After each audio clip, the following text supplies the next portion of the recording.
All right, everybody. How's it going? This is Cheech from the Cheech and Manny show. And here's my co-host Manny. What's up, Manner? How are you? Huge as always. What's going on, brother? Life is good on my end.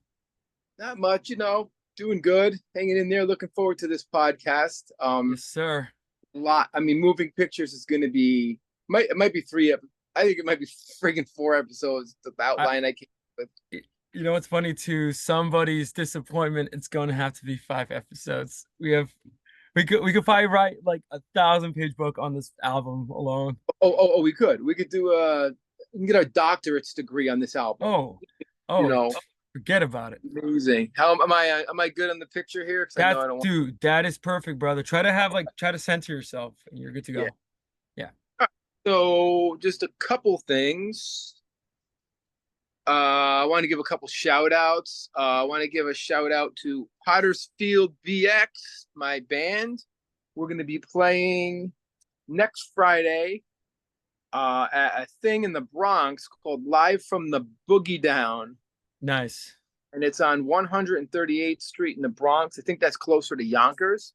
And it's like a music and arts type of festival. I don't know much about it, but if you're around, look it up. Live from the Boogie Down. I want to give a couple more shout outs. So I want to give a shout out to my cousin who said that Mark, oh, shout out to Mark. The episode we did with Mark was his favorite. No way. And yeah, I love it. I love amazing. it. Shout out to And he Mark for that idea. Shout out to Mark, the shout idea out of to Mark. sampling.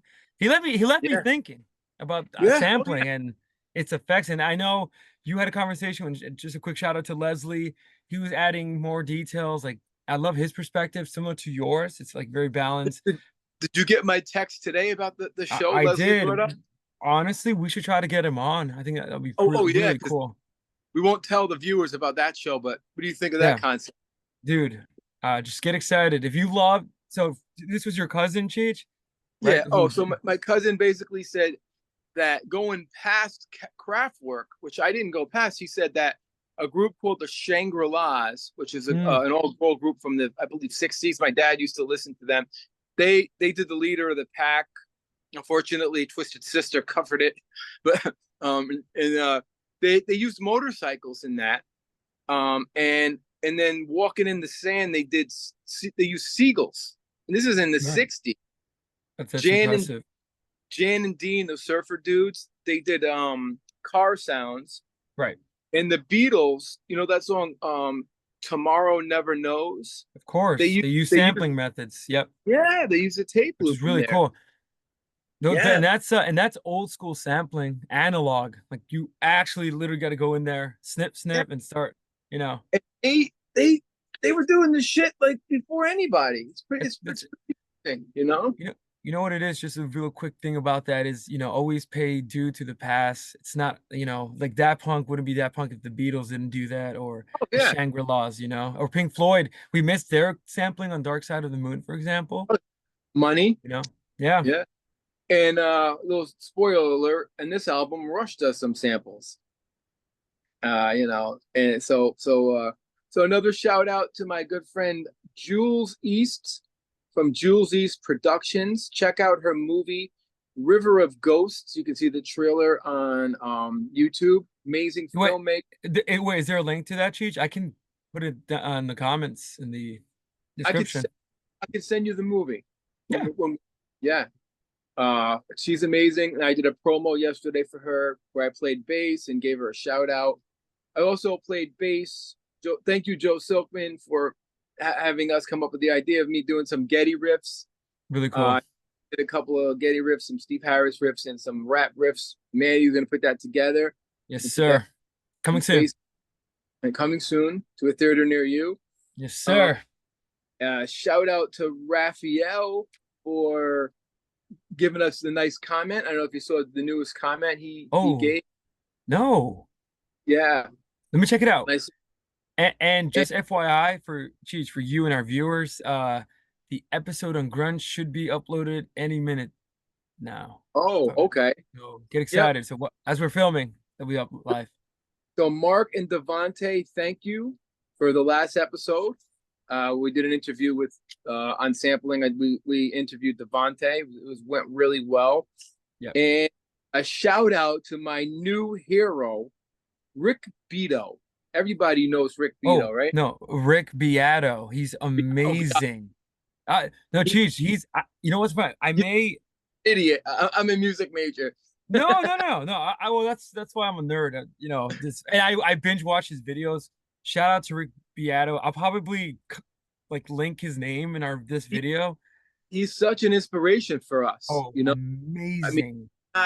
he knows his shit so well. I would just say if you don't know him, watch his videos. If you like what we're Yeah, doing, the guy yeah. is like the god at this kind of thing.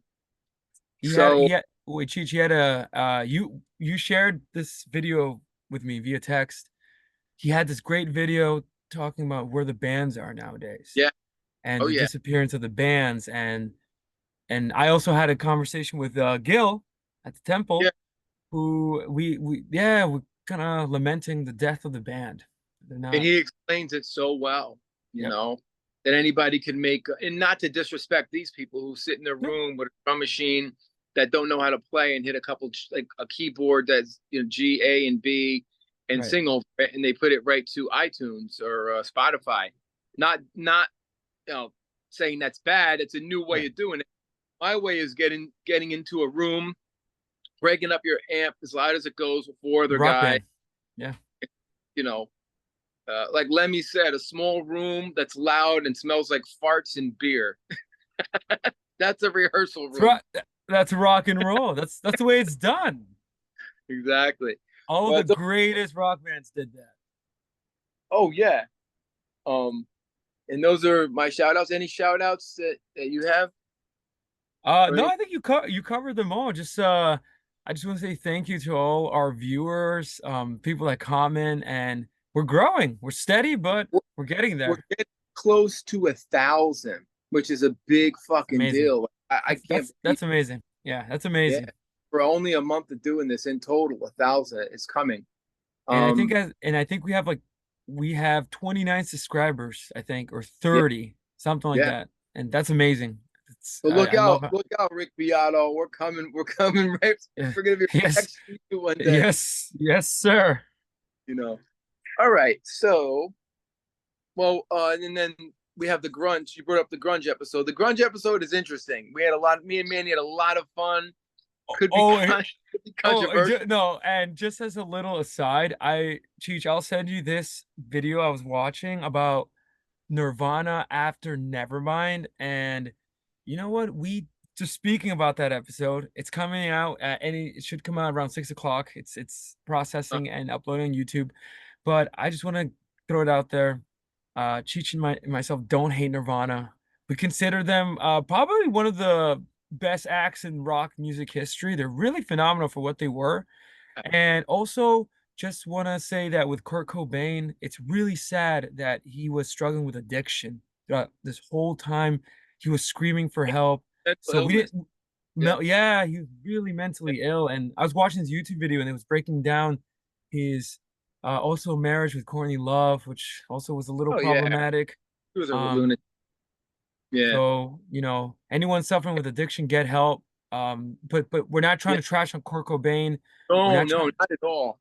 No, I mean, and people from my generation being metalheads, they'll understand like my view of my philosophy about not on necessarily Nirvana, but on the whole grunge thing, what it did to metal. But you'll see that in the episode, and I do have an appreciation for grunge, and I really do like it. You know. Okay, but that being said, 1981. 1981. Manny wasn't even on the planet. Not I yet. was I was in fourth grade, and there was a lot. Moving pictures came out, but you got to talk about the other bands that came out as well. What they were up against. Yep. Okay, AC/DC for those about to rock comes out 1981. The follow up to Back in Black, Wait, solid album. wait. 1981? Yeah, yeah. For those about to rock, Really? kick ass album. I didn't even know Rolling that. the Rolling Stones, Tattoo You, Start Me Up. comes out. You know, that they had the single "Start Me Up" on that. Yep, yep. It's my little rock and roll. Love that The album. Who, the Who, Face Dances. REO Speedwagon, High Fidelity. One of my Um, favorite albums. I love that Foreigner, album. Massive, yep. And then Foreigner 4, Jukebox Hero comes out. massive Journey, album. Journey Escapes, and one of my all-time favorite albums, Glorious to Cult, Fire of an Unknown Origin. So now Rush is facing like massive bands, massive. These guys have been around as long as Rush. They're coming up with some great albums, but out of all those albums, Moving Pictures is number one. I would put Glorious to Cult number two. I really, if Oh anyone wow. like, if anyone loves Glorious to Cult, Fire of an Unknown Origin, Burning for You, you know, Veterans of an Unknown Psychic War, phenomenal album. It's brilliant. But Moving Pictures is number one on my list, and BOC number two. So let's talk And, about wait, and yeah, geez, just if I can add just three more albums, which I think yeah. are really significant. Um, actually, if I can do four, Diary of a Madman, 1981. Holy We ha shit! How we can I have forget Van, no, to be listen. shot? Fair Warning by Van Halen, Ghost in the Machine by The Police, and Face Value by Phil Collins. So yeah, Yeah, dude, Rush is up against some I think yeah. 1981 was a good year. I mean, now I'm torn between Diary of a Madman and Glorious to Cult because, like, I played those over and over. I literally had to buy like 3 copies. I scratched it up, you know. Randy Rhoads, oh my Ooh, god! And the legend. thing about Diary of a Madman, really quick, I was so confused for many years. On the back of the album, it's Tommy Aldridge and Rudy Zarzo who did not play on the album. They they they they did not play. They're just in the picture. So I was thinking it was those guys, but it was really Bob Daisley and Lee Kerslake. Mm. And they had issues with Sharon Osbourne for years, you know. And so just if anybody thinks that, you know, don't be confused on that album. It's unfortunately it's not those two great musicians. And I love Bob Daisley. Anyone who wants to check out Bob Daisley, underrated bass player, one of the best, phenomenal. All right, so forget about Ozzy right now. We'll talk about Moving Pictures. Mhm. February 1981, recorded at La Studios. Terry Brown at the boards, producing. Hugh Sims doing the artwork. So when you buy that album and you put the needle down, or you know, whatever, you put it in the CD player, and you hear that first song, Manny. What is that? What does that do to you? Man, it's just how do I describe it? It's just ecstasy. Exactly. It's like a slap in the face in the best way possible, you Exactly. know? Not God's it's just it's so perfect that at this point it's overplayed, but it's so perfect. Yeah, yeah. It's like, you know, certain songs that they play a lot, I still crank up in the radio, like Paranoid. There's so Oh many yeah. times you hear that you got to crank it up. Iron Man, Smoke on the Water, Yeah. still amazing. And it's ironically, the song title comes from a book that was written in 1876, Legendary book. you know. It's not directly based on the novel, but the song captures the spirit of Tom Sawyer's rebellious, independent nature.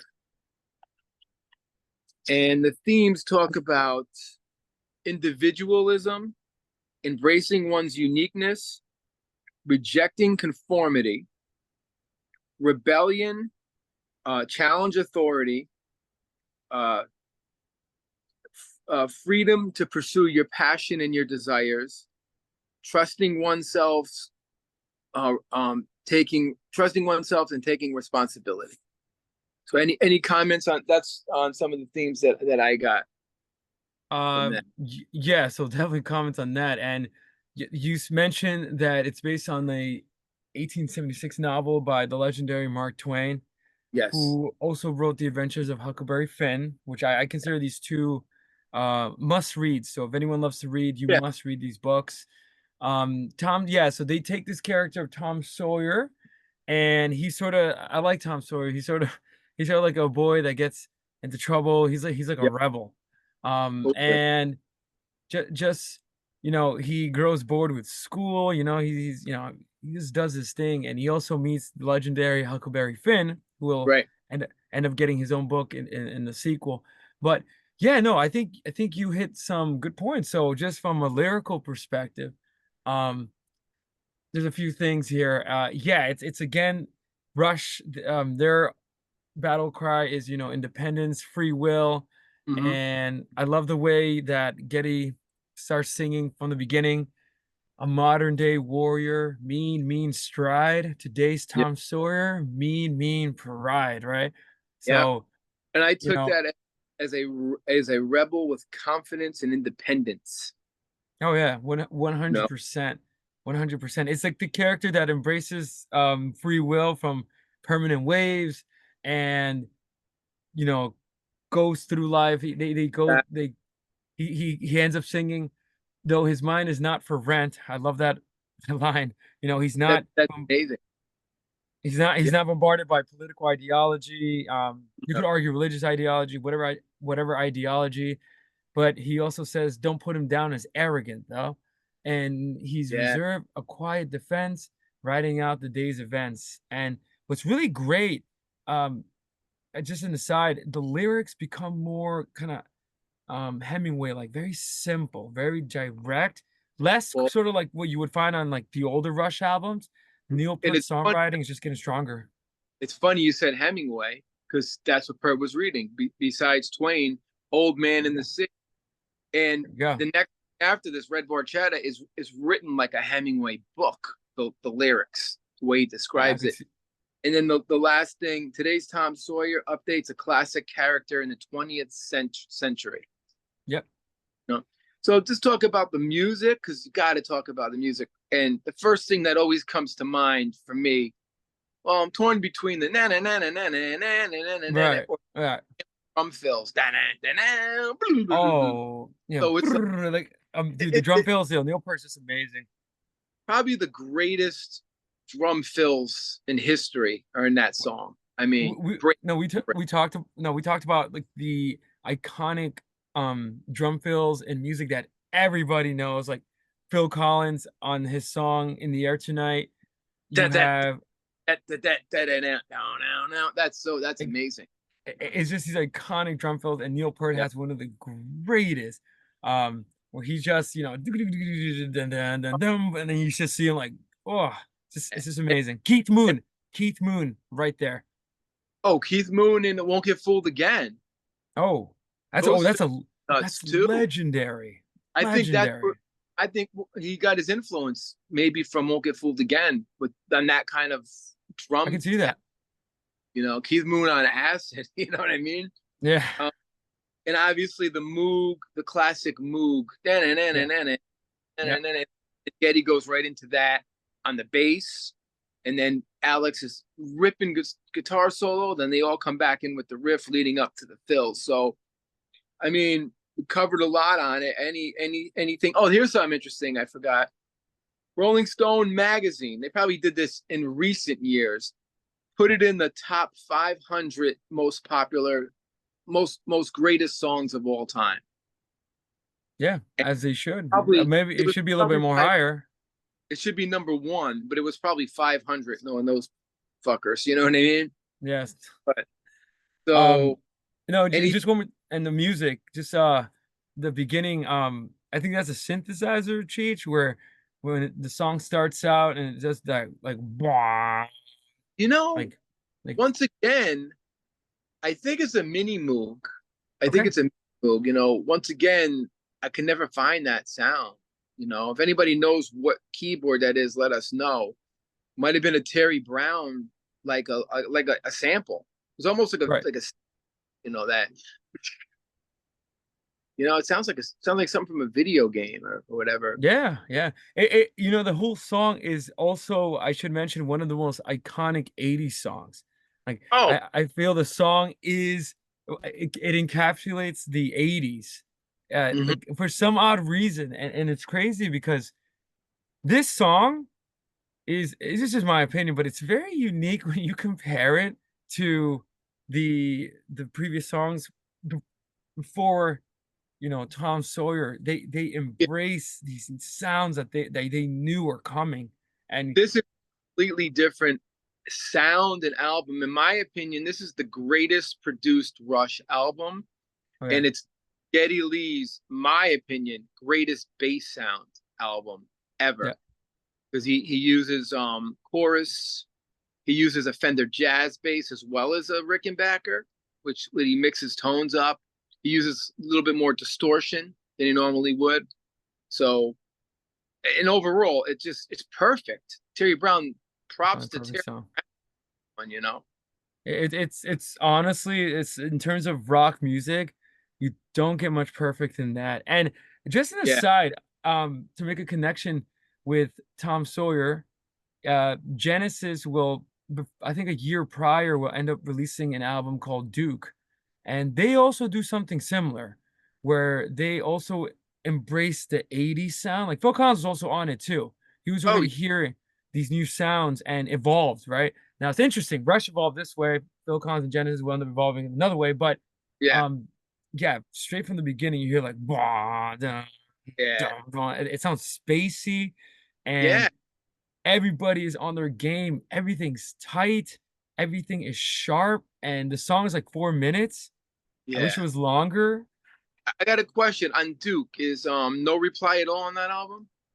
No, that's Abacab. Abacab, and that's Wait, what is it? Yeah, that's Abacab. a couple years later. No, that came out actually in, what did I say?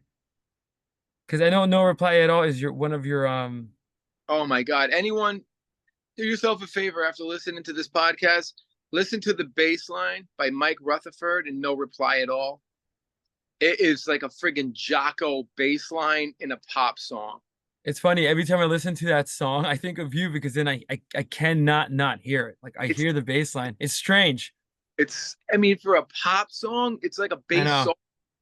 The guy's playing the melodies with the horns anyway, but Well, just Cheech, I know. Duke is 1980, Abacab 1981. So yeah, that's Wow. So look where we are. We're all these bands are doing they're their doing the their greatest stuff.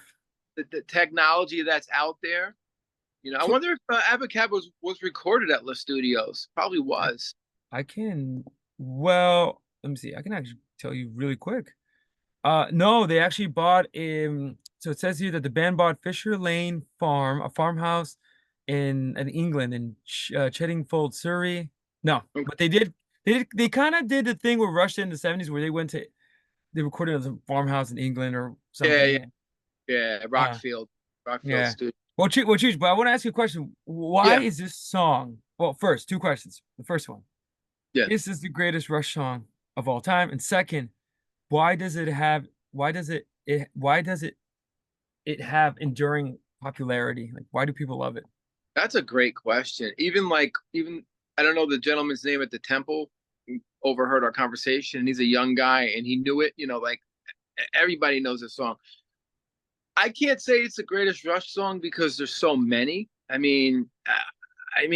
It's the most popular Rush song, and it's probably one of my most favorite bass lines.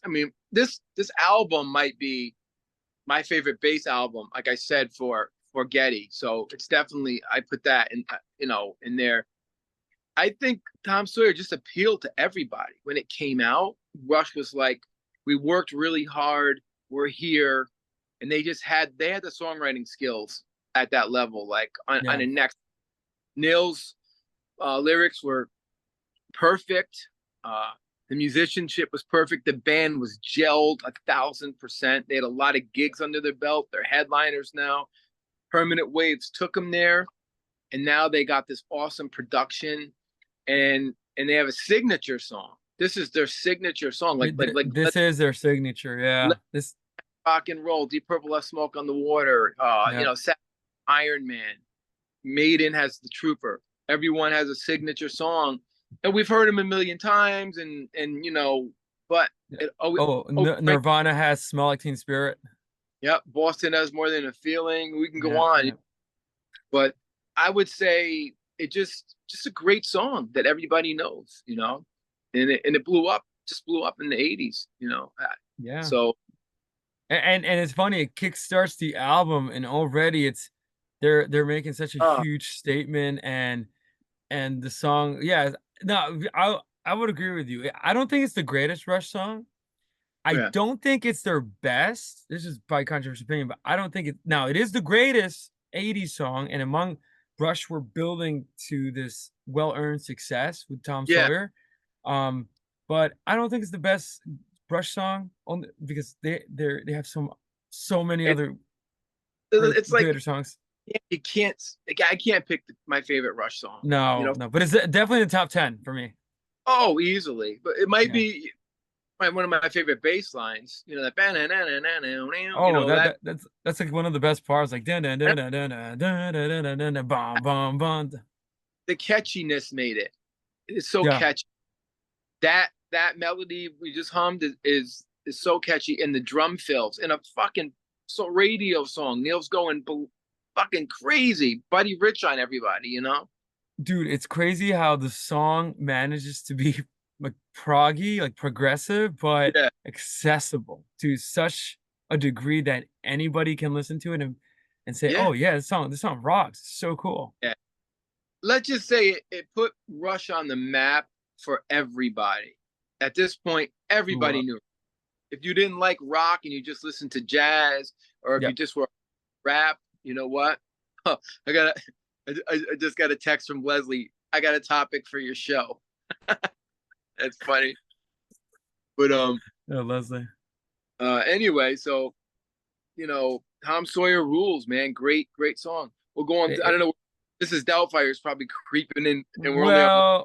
Well, 9 minutes, and just really quick, so I guess we have 9 minutes, so I think we should just, yeah, this is gonna be long, so and just a couple things that, if you don't mind, about Tom Sawyer 2, for me, personal story, this is the song I discovered by Rush. I was watching on MTV, like, I think it was the 500 100 greatest, hard rock songs list or Yeah, something, or it was on VH1 Classic. This is when I was really discovering rock music, yeah. That was a great and VH1 yeah, class.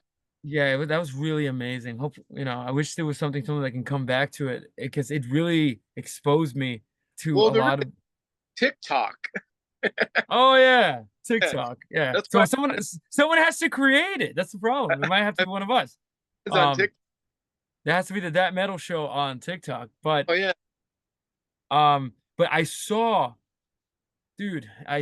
this dude with long hair and bomb, bomb, bomb, and then they show footage from the Exit Stage Left concert yeah. video. I was like, and you saw Neil Peart with his massive drums hitting. I was like, what I the. think little bow tie on or something. Neil Dude, had a dude, you know what's funny? I recently noticed that. I was like, dude, he looks like, what are you, thank God he's like the best he was, drummer of all time. Cause I'm like, what are you wearing? Alex was thinking with that red suit. I Yeah, think even, yeah, I have a picture of. dude, but I'll be honest with you. I They don't know. look Did you see that? kind of, Yeah, they both have red on. Well, it was the '80s. Red was red. no, and it's funny. I wasn't even thinking about their outfits, but I was listening to the song. I was like, what is this song? And man, you're right. You just see Geddy Lee, like, playing the bass. Oh Da, yeah. da, ba, bum, But doo, you doo. know what I got out of it? It's a live band. They're playing live. These are three Yeah. guys plugged into amplifiers playing. Yep. It wasn't like lip synced or any shit like that, or they were just kicking ass live, like every band did in that era. You had to play live. You had to be a That's great live band in 1981. You couldn't. There's no doubt about it. You couldn't fake it, and that's Yeah, no. And like they cut their chops playing live. yeah. And like you heard every nuance, Getty's little glisses, his little slides, click and clanks on the bass. It was like a live band kicking ass, like scary, Yeah. unbelievable. And No Exit was amazing. I remember I bought the VCR tape of it, and I watched it over and over. And then Neil would talk over like Red Barchetta. He would give his little story, and he give his philosophy. Um, and then they played some old songs on that particular concert. On the television one, they did Bite Tour and the Snow Dog, and they Hmm. went a song called "In the End" off of "Fly By Night," which I thought was amazing. So like they went back to their old catalog that was already old at that point. It was like 1981, so they went back to Yeah. like 74. I think they even did "In the Mood" on that album, Hmm. on that particular CD. If you're a Rush fan, I know you know what I'm talking about because you had it. So Yeah.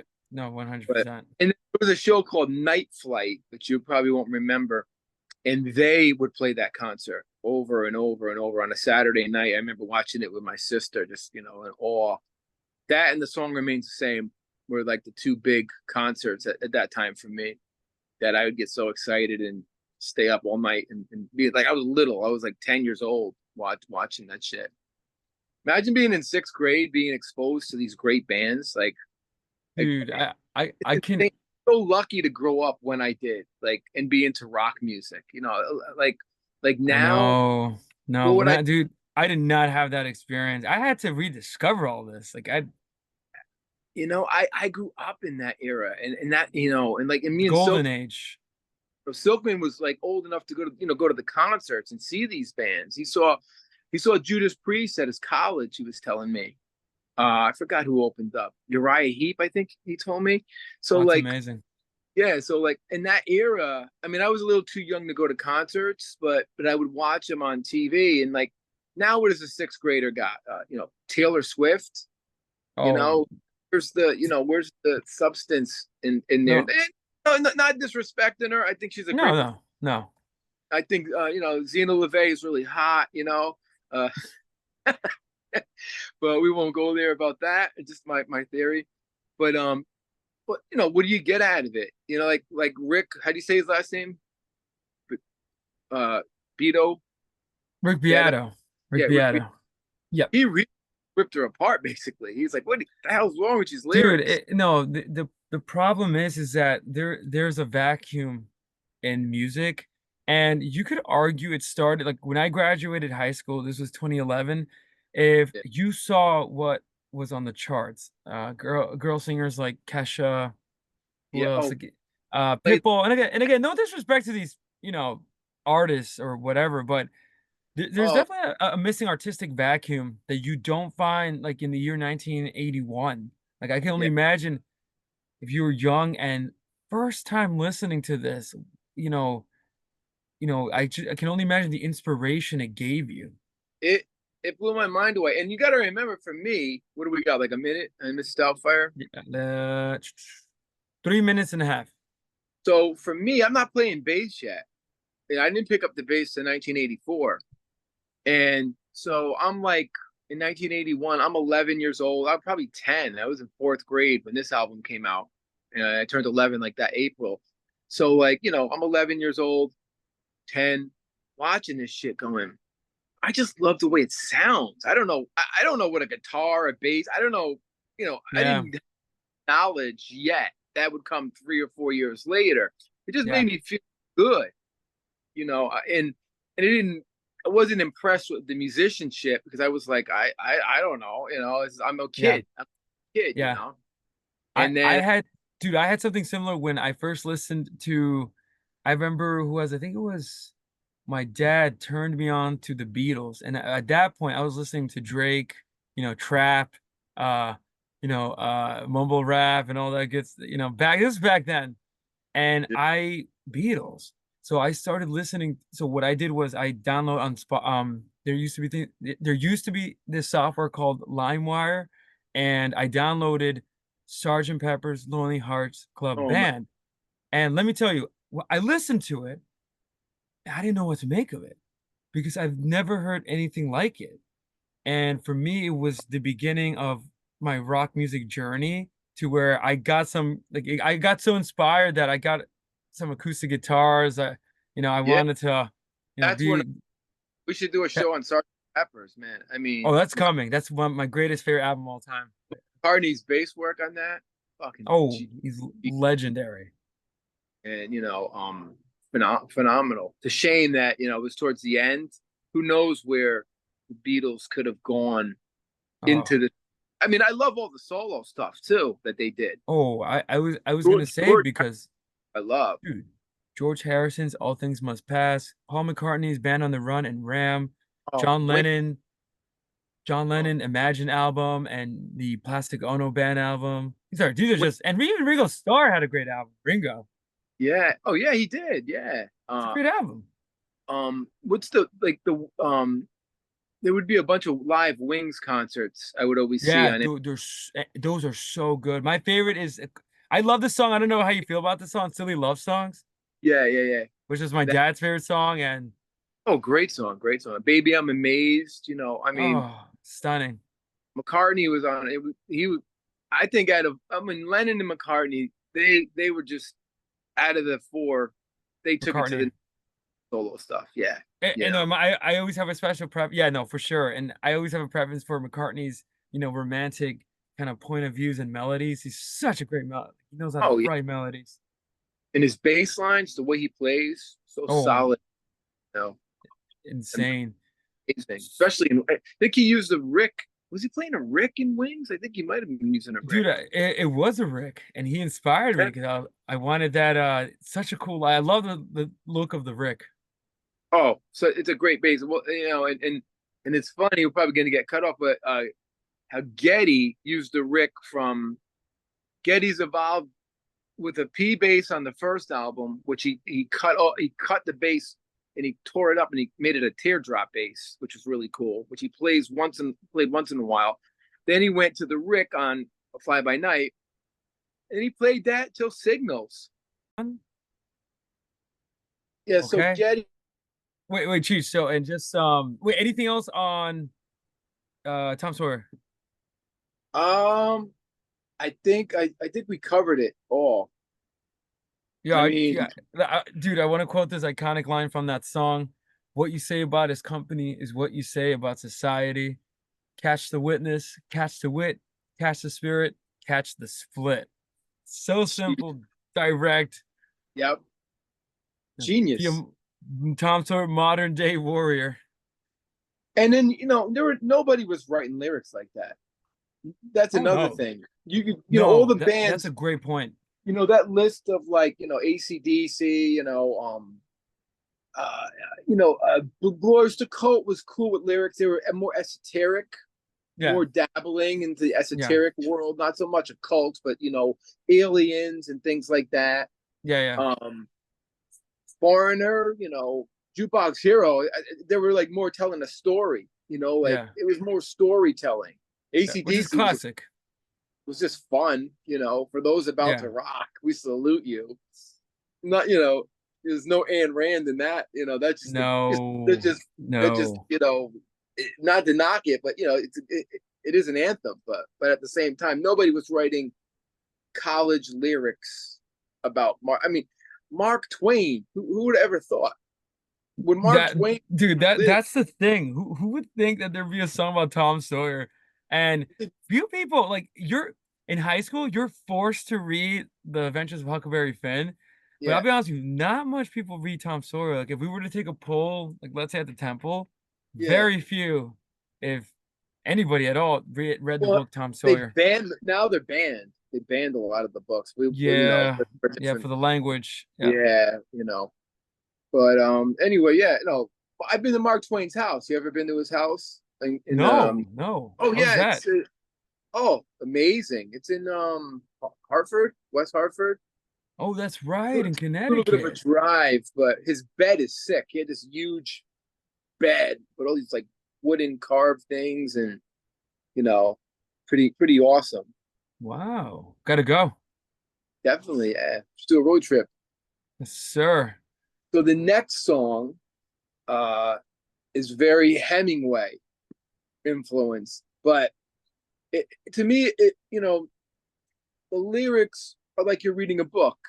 It's Yep. in a Hemingway or a Steinbeck Well, kind of description. well, Chicha, have you read Hemingway? Have you read any of his Oh, books? oh, lots of them. Yeah, Old Man in Yeah. the Sea. Old Man That's and the Sea, classic.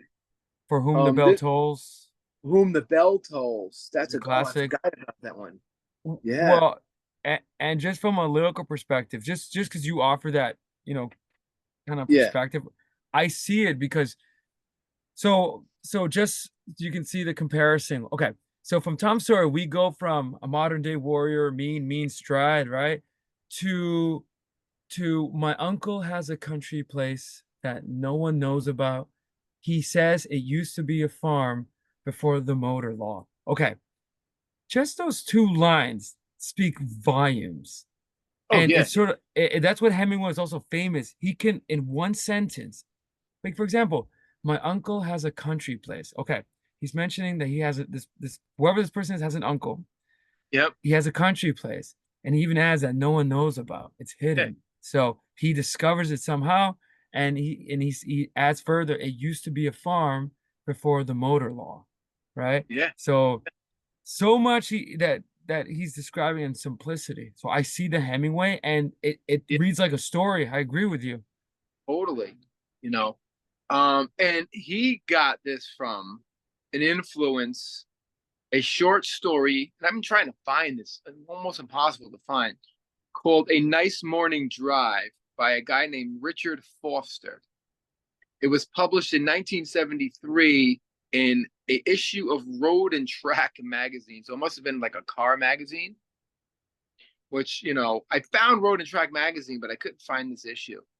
So, uh, going into what it's about, a nostalgic, idyllic drive in a red Italian sports car Ferrari 166 mm Barchetta. I knew a girl named Wendy Barchetta in high school. Wow, fun fact. Anyway, um, and he's driving through, like you said, the countryside. Mhm. So some of the themes I found: nostalgia, longing for the past times and place, the freedom of driving and escaping the constraints of daily life. Everyone get in your car, especially in the country where it's beautiful. Yep. The next, the beauty of nature and the beauty of the car.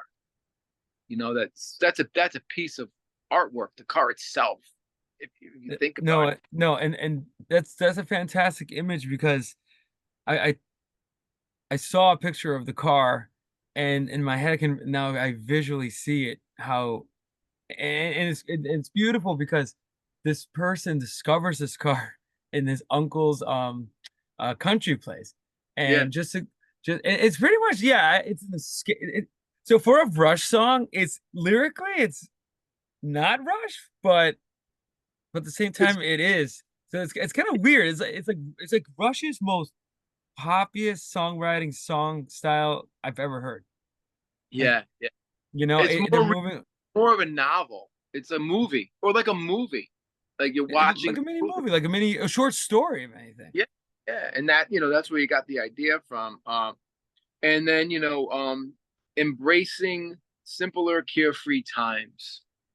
I could see that. I could see that because he says here, and just going back to the car idea, I strip away the old debris that hides a shining car. Again, very simple. A brilliant red Barchetta from a better vanished time, and that's an old model car, right? It's sort of like a Yeah, classic antique how- car.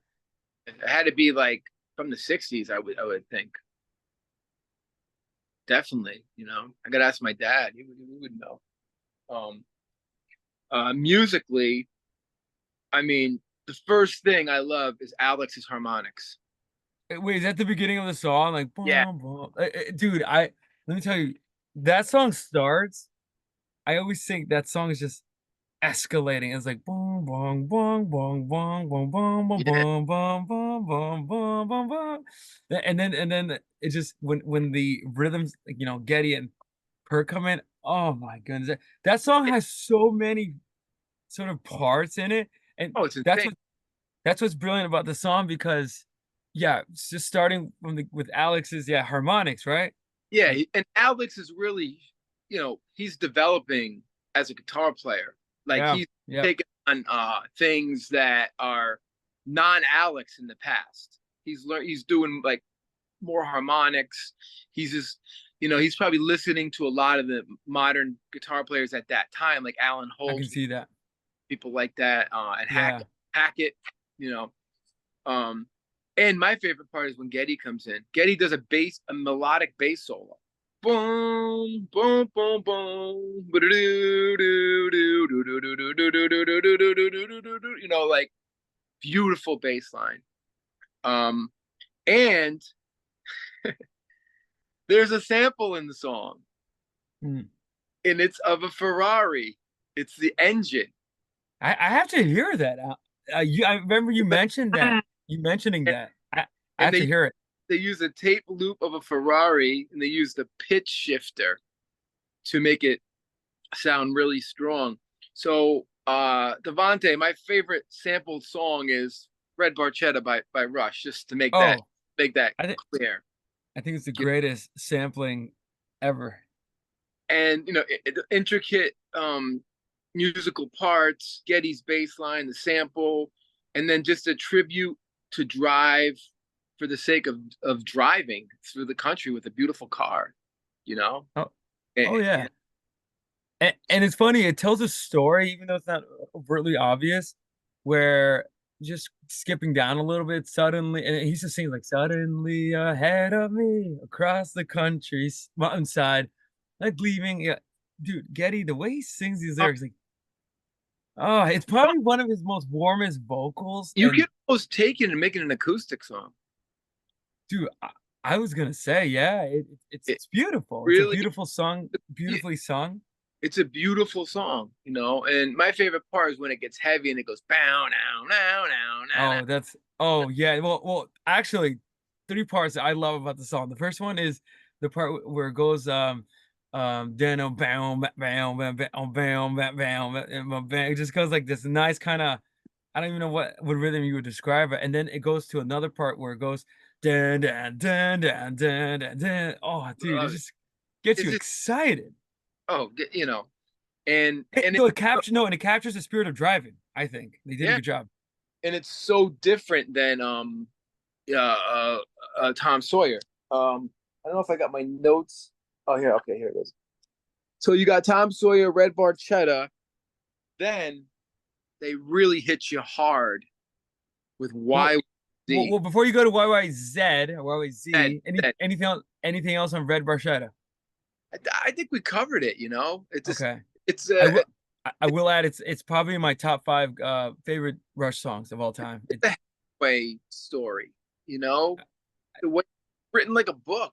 Wait, You know, can I offer a controversial opinion? I think it's the greatest song on this album, but that's just my opinion. wow.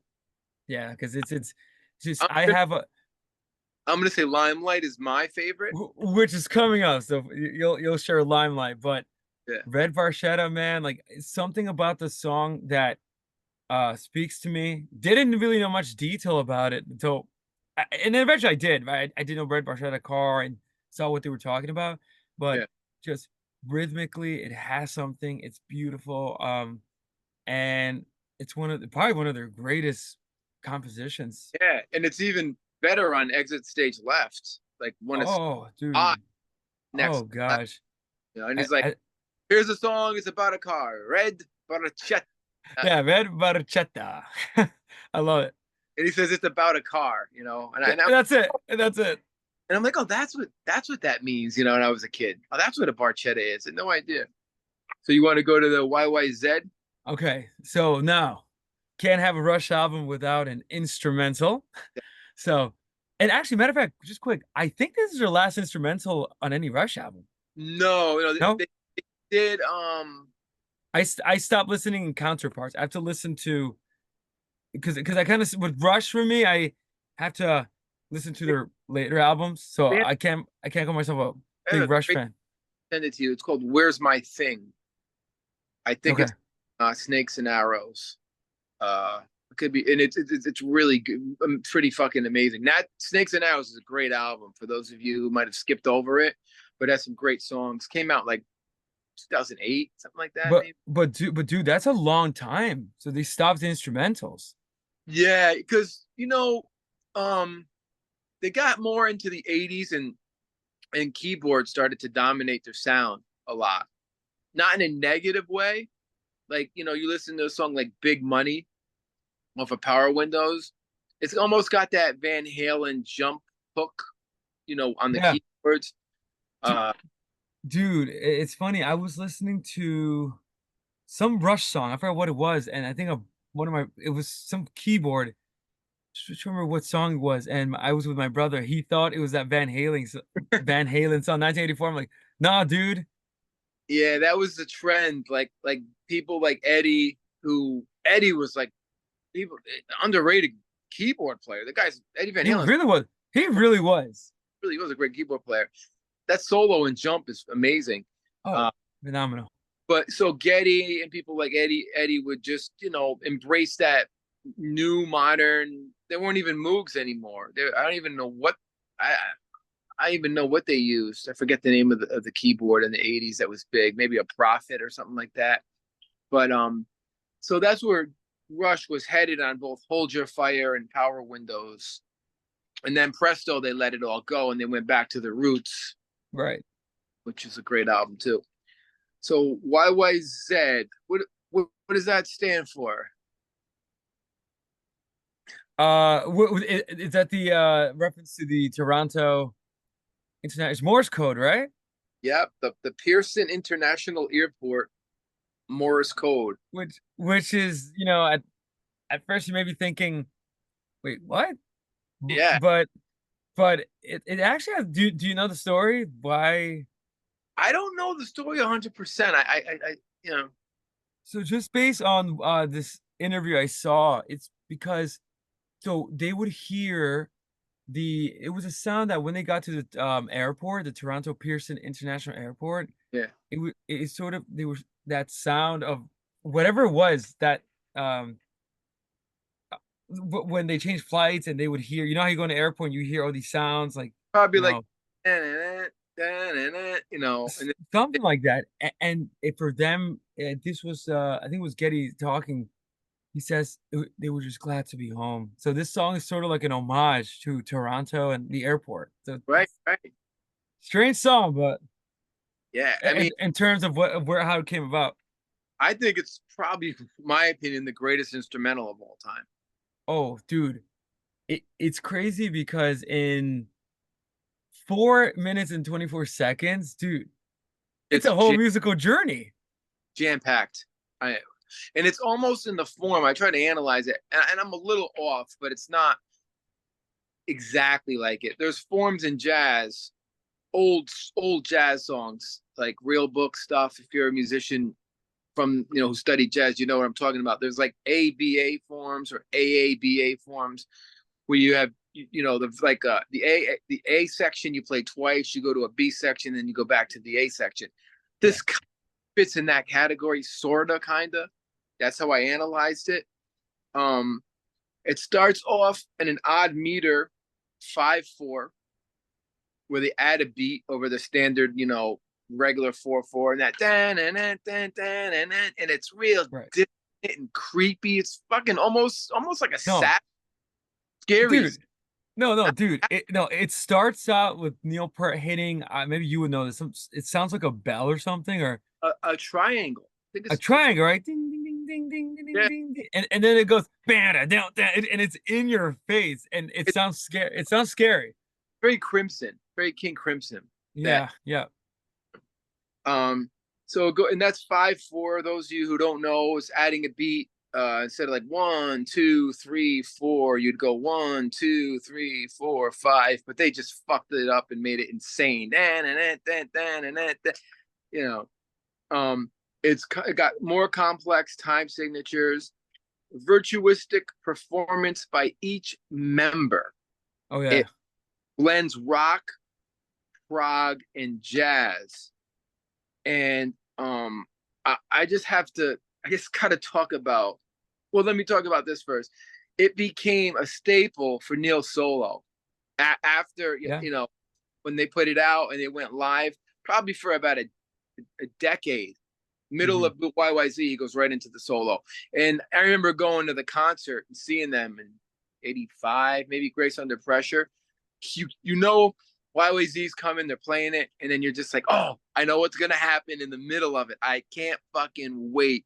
And everyone is like excited about the song, but when that part comes, Neil just starts going nuts. And he changes drum solo. We could do a whole show about how he changed up his drum solo on every tour. Yeah, yeah. adding, different percussion instruments, African Yeah. rhythm, No, and he's a beast drummer. oh my God, and Geddy Lee on this album in general, he was listening to a lot of prog fusion bands. One of the guys was Jeff Berlin, who's a famous jazz bass player, and the great Jaco Pastorius, who was Right. in Westport. And Jaco changed everything for bass from 1975 when this man arrived on the scene. 1981, Jaco, I think not heavy weather. I think the album Weather Report. He might have just left Weather Report, Jaco, Mm-hmm. and he was on his own. And he had a band called the Word of Mouth Band. About maybe it was 81. And Geddy was listening to Jaco because Geddy has that chorus pedal. Jaco always used chorus, so did Jeff Berlin. And Geddy uses chorus, and he gets a fuzzy sound. And he's playing his tone is aggressive on those fills that he does, and he uses harmonics in a couple Mm. passages, which was new to Geddy. And he's listening to Jaco because Jaco was all about harmonics. Just a fun fact about bass playing on there. Um, and let's see. I think I think that's about it that I have on it. I would say the greatest rock instrumental ever. I Oh mean, yeah. you could say Moby Dick. Moby Dick is you know, Moby Dick. you know, I mean maybe, but but like I feel like I this love is a Moby Dick. tighter. More of a drum solo thing, but Moby Dick would be my second greatest rock instrumental. As a good question for Joe Silkman. Bounce That back, and that's a great that instrument. that would be a good question for him. But without a doubt, it is one of the one of the last times they do an instrumental until Snake and Yeah, Arrows. yeah. And yeah, it's just I agree. It's in 4 minutes, each player of the band just shows off what they can do Oh my, from, you know, just Alex's guitar and lead and rhythm playing, right? yeah, Especially the part where he's kind of scratching that guitar like chicka chicka chicka chicka like yeah. ah And like dude. forgot about the dynamic. So they're playing, Yeah. and then they go to that part where it's like, it slows down, down. Oh. Yeah, Oh, the ending is insane. Neil does these yeah, crazy how it ends. Genius, yeah. genius. So just pure genius. It's yeah. Uh, definitely one of the greatest instrumentals, and we definitely have to do a show in rock instrumentals Oh yeah, because, in my opinion, YYZ actually loses out to the Who's overture of Tommy. yeah. I think That's I my don't. opinion. I agree with you. Nothing could touch this. Nothing, could touch YYZ. I mean, there's a lot of Yes instrumentals and stuff getting into the real proggy shit, but Right, it's right. over the fucking top. It's over the Uh, top. You know, dude, that I love what you just said there. YYZ is yeah, this is Rush. Like they take things to this level, and I love what you said, over the top rock. Like yeah. there's nothing quite like it. No, There's few I, bands that can do all, that. all these prog bands did it. There's a band called Camel, Gentle Giant, Yes, Emerson, Lake and Palmer. They all had instrumentals. Genesis But too. I always forget Genesis. Yeah, they're And my favorite band, so uh, I'll always mention them. like I liked Genesis, but I didn't listen to them as much as like Emerson, Lake and Palmer or Yes. That's No, interesting. I listened more to Genesis than them, and I love all the bands, obviously, but I always got into them. I always thought they were brilliant and stuff. But I think a lot of those guys, their instrumentals were way out there. They were like 20 minutes long. And this is th- cool. And it's like, no, that that is such a great point because and it's funny. Yes, it's gonna do are gonna going to do something similar on their album in the 80s. The one that has Owner of a Lonely Heart. They have, I 90, think, I think we say it again, Cheech? 90182.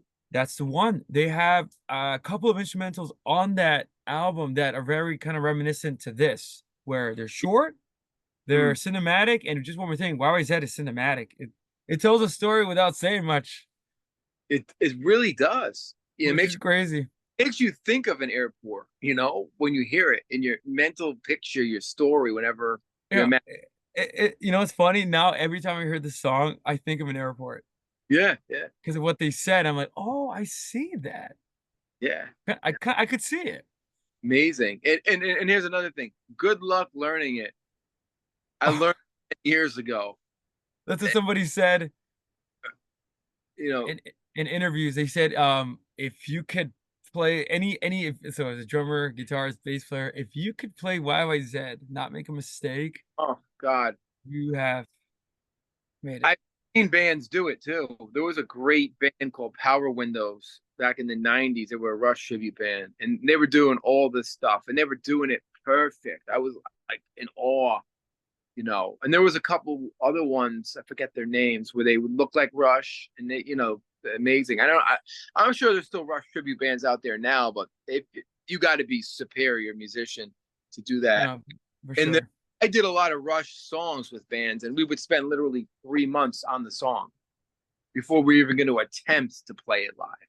Even before we even like, all right, we would do Limelight or forgot what other Temples of Searings from the overture up until the Temple of Searings, and you got to nail it, and you're always like on your toes playing it, like, oh, I got to play this fucking perfect. So after we go to that amazing instrumental, my favorite song on the album, Limelight. like, Limelight. oh my God, another radio song. But Really, Tom Sawyer and Limelight made it to the I radio. but I will say, just from, I'm not an expert in songwriting. It's just, Manny's critique, but these songs are pop accessible. They're written simply, Oh yeah. beautifully. They are anyone can listen. And Limelight, if anything, could have been definitely in competition with Tom Sawyer for like the top 10 Oh, because oh yeah. I think it's equally as good as Tom Sawyer. I maybe I don't know. You got me thinking. Maybe is it uh, better? another controversial opinion. I think Limelight is better than Tom Sawyer. I might agree on that because Another many, one. many reasons, many reasons. Like, Many. um, But Cheech, so before you delve into the song, why is it your favorite? all right, couple reasons. Alex Lifeson's greatest guitar solo is in Oh Limelight. yeah. Oh yeah. It's thought out. It's dynamics. It's structured. The choice of notes, how he builds it up. And the Mhm. cool fucking thing about Limelight, it always sticks out in my head.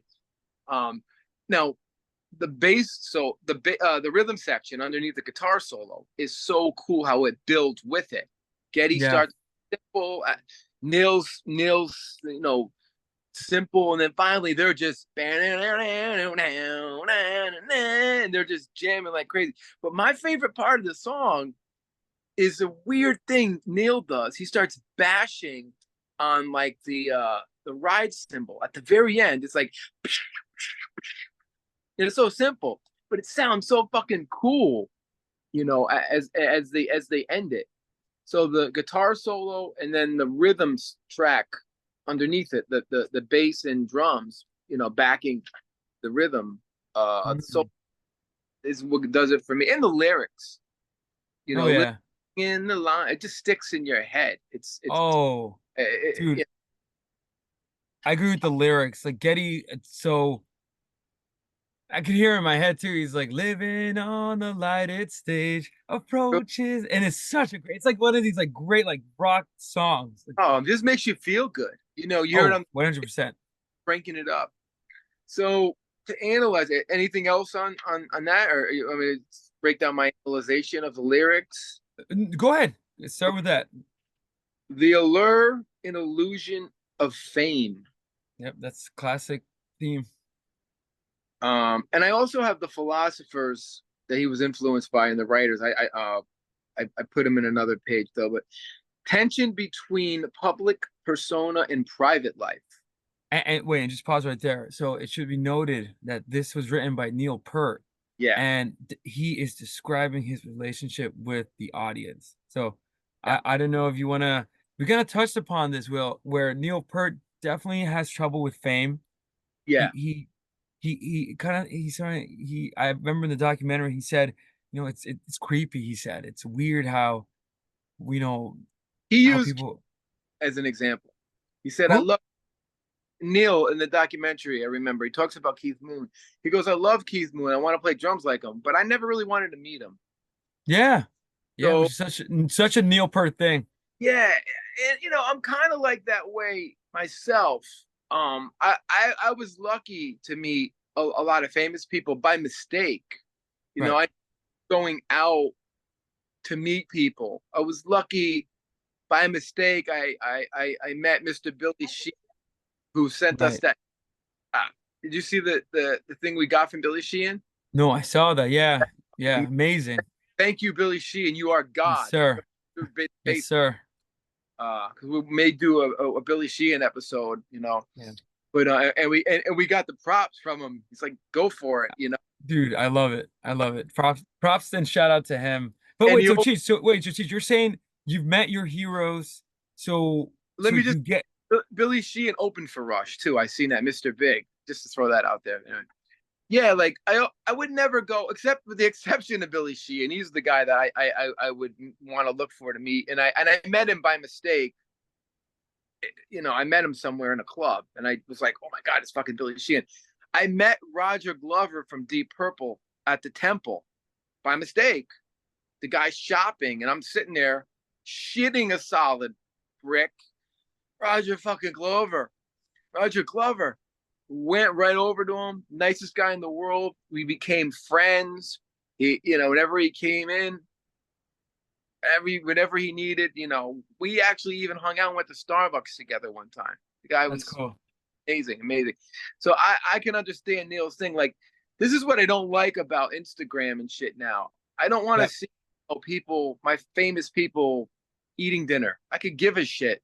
Well, I'd rather see them on so stage. so Cheech, you are bringing up such a good point because I think you're right. I think so.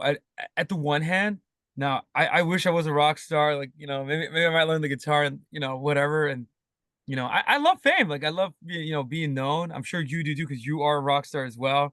And but Neil Peart is foreshadowing what you just said, the Instagram, the TikTok. Because look at this line here. He says, living on a lighted stage approaches the unreal for those who think and feel in touch with some reality beyond the gilded cage. And then he says, just going down the line, one must put up barriers to keep oneself intact. Um, Instagram, TikTok removes all that. You see Uh, too much of the person I and the I saw, narcissism too. yeah, I was telling Gil about this. Like, I saw something on TikTok. It was James Hetfield right before he went on stage. The guy was pacing. You could see the anxiety, the nerves Yeah. going to play in front of 60,000 people. I don't want to see that.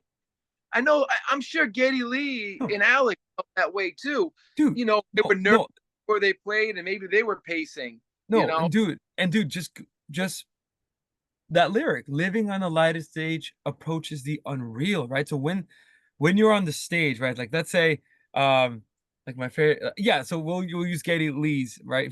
I see him on the stage, I see him as someone unreal, right? He creates his image, mythical. almost mythical. I don't want to know what he, what he does with his son or what he Yeah. eats for breakfast or You know what so. ruined that? The Osbourne show. With Oh, don't get me. Oh, don't get, dude. I couldn't take Ozzy Osbourne seriously before I knew who he was because of that show. it ruined because you're looking at an icon. You want to see him. You want to keep him as an icon. That's it. Like, I He don't kind want of to know. became, dude. He became a joke. So it's funny. I did not know anything about Ozzy Osbourne, Yeah, and all I knew that I thought this was like some comedian, like clown, who spoke in a British accent. I had no idea yeah. who he was. And that's because of his wife looking to make more oodles and oodles of money and fucking more people over, musicians and stuff. But anyway, we got to do an Ozzy show. So yeah, so I don't like the whole Instagram watching people before they go on stage or watching a guy I and his I don't like that. No. It removes the myth. I feel like music and rock, especially rock music, you're creating like a myth, like a cult of, myth. So, and that's important. hero. You're like a Shakespearean actor. Exactly. I don't want to know about their personal life. And if I do meet them, it's I always say thank you. Everyone I ever met, Always, I said thank you for always. back to my An honor to meet them. yeah. Like, dude, like, And I was lucky to meet a few of my heroes and really get to talk to them, which is amazing, you know. Um so the tension between the public persona and the private life, that's where we left at. oh, Critics, Cheech, FYI, before you finish the thought, Mrs. Doubtfire, 5 minutes and a half. oh my God, dude. Oh, this is crazy. The critics that come with fame. Now, this is something. Yeah, Russia's always keeping that in mind. They're gonna get. yeah. I'm sure some asshole said moving pictures will it out. I wonder what Rolling thought of it. They probably gave They, it a. you know what? They probably embraced it because it got popular with everybody. I don't know. I I mean, could be wrong, but Rolling Stones sometimes are sellouts. I never read that magazine. I remember a teacher in high school tried to get me to read it, and I'm like, hell no. I'm reading Metal Edge and Hit Parader, Bass Player. Get out of here with this BS. Living in the limelight, um, the attention of fame, the spotlight glare, being in judgment of the public eye. Now you're being judged, the pressure you're under every night. And Neil talks about this. Neil said sometimes you couldn't take the pressure of being perfect every night. Yeah. And there were times I read this or seen in a documentary. They walked off stage disgusted with their performance. Mm. Like they'd be backstage like I don't think they'd yell at each other, but they would be very unhappy with the way they played. And Neil was always criticizing himself from Yeah. what Yeah. very I saw that. I mean, it's insane. Like a They, they bad were they were perfectionists. a bad night for Neil Peart, which doesn't exist, but even if it was, would be the greatest night in the world for me. You I know, know. Dude, yeah. But it's crazy how I saw that in another documentary where Neil took even Getty and Alex. They're more of jokesters, but they themselves also take their work seriously. yeah, Where but Neil definitely was. Oh, if you messed up on a drum solo, like he wouldn't get over it. they'd be pissed. And I used to be like that. I used to be like that when I was younger, and then I finally said, "Fuck it." Music is meant to look at like Led Zeppelin, like look at Jimmy Page, making mistakes all over the place. I love it. Like he was sloppy, and that's a part of his style. The greatest guitar player of all time, Jimmy Page. Uh, I've seen Rush make mistakes live, and I've seen Getty just smile and shake his head at Alex. I've seen Alex make on Power Windows tour. He fucked up. He had a bum chord, and Getty just went like that, and like and it's done in a way like Alex is probably like fuck you, but it's like it's not like Perry Farrell in Oh, oh God, what's the guy's name? Oh, the guitar player, Dave Navarro. If Dave anybody's Navarro. seen that something wrong with that guy. Oh Okay, gosh. you don't do that anyway. But like Alex and Getty, they would just be joking about their mistakes. But Neil Right. took not if Getty made a mistake or Alex, just on his own self, he beat himself up, which I could totally relate to. I used to beat myself up. Then I just said, "What's the point? What's the point?" So I think the interconnect. Let me see. What else do I have here? I think we covered everything. The pressure of fame in the context of rock stardom. You know, so you're famous when you write that song. You're going to be approached when you leave your house. People are going to come up to you. Neil didn't like it. Uh, No, he had a trouble with it's very similar. So it's interesting because so this is why Rush so unique because they love music. Some other rock stars want the fame. You know, they Yeah, would die for it. They want the chicks, the booze, you know, the money. yeah. But Neil, so this is just again with Neil, he definitely is a master genius, and he doesn't care about the fame. And if anything, the fame really turned him off because this is the moment. So it's so full of irony because Moving Pictures becomes the biggest album of 1981, Oh the yeah. most their best selling. Yep. So as he's writing this, ironically, they're put on the limelight. Yeah. Eh, you know, so this is a sign of a kind of like good, you know, philosopher or good writer. They're anticipating all this, and you mentioned the Instagram and TikTok celebrity obsession, and even like they're no rock stars today anymore. They're artists like Yeah. Yeah. you know, like Drake or whatever, or yeah, they're putting, you know, their image on Instagram is just one, like it's a fabrication. It's Here. the way the audience treat them is weird. Yeah. It's, you know, and what's worse is they're not even great performers. I mean, it's cool. Like Iron Maiden used to do things where they would have soccer tournaments, and you'd see like in England, soccer's a big thing. So Steve Harris would be playing soccer on a soccer team. That shit's cool to me because he's doing something. That's cool. Hair's in a ponytail, he's playing soccer.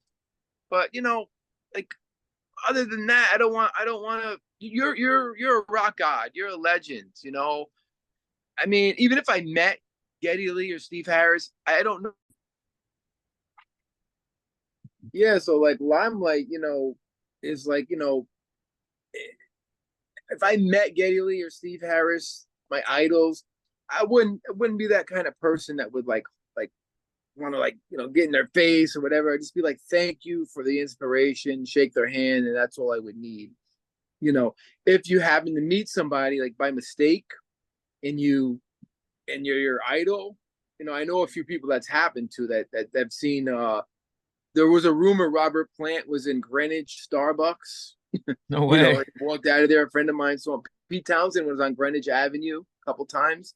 So like that kind of shit. Uh, If you just uh, you know, I will admit, okay, if I saw, I mean, Neil Young, Neil Perk, or even Neil Young would hate me because, um, I the thing is, just coming from a different perspective, I think this song speaks to Neil's psychology. He's always a detached, cold person.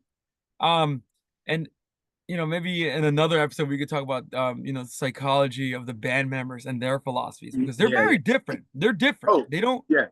you know, most of the lyrics is Neil Peart. And so Yeah. I just think, but at another level, like let's say if I met Pete Townshend, right? Yeah. I consider him a hero. But I A heard he's not a nice guy. He's that no moody. no no no no. I Him heard and Richie Blackmore, a very moody types. no. I heard he's not that pleasant to deal with. But if let's say I met him, Yeah. and you know, I would tell him that I would probably obsess because not obsessed as in like you know some fan for a boy band or whatever, but I would say, dude, you are a legend. Like Yeah. the overture from Tommy is the song of the soul. Like, dude, like Yeah. I, It's like overwhelming when you see somebody, like that. You just can't like that. I felt that way with Billy Sheehan and Roger Glover, and they actually were talking. And this other guy, Alan Woody from Government Mule, who's in the Allman Brothers, who I hung out with literally for like 4 hours. You know, um, and ironically, like that was his last show he ever played. He ended up dying. This is in 2000, but oh, like I got to meet. He was like one of my all time heroes, and I got to meet him, hang out with him, and he was like a regular guy. So it's well, interesting. well, that's the thing. I think again, just coming from like that the Neil perspective, you know, he is famously cold, detached, Yeah, very moody. Like he's kind of like, you know, very skeptical. Like you know, yeah, uh, he thinks this fandom is creepy. Probably like he doesn't he yeah. He looks and at just it differently. Yeah, not like so. Let's say if I was a rock star and there was a fan.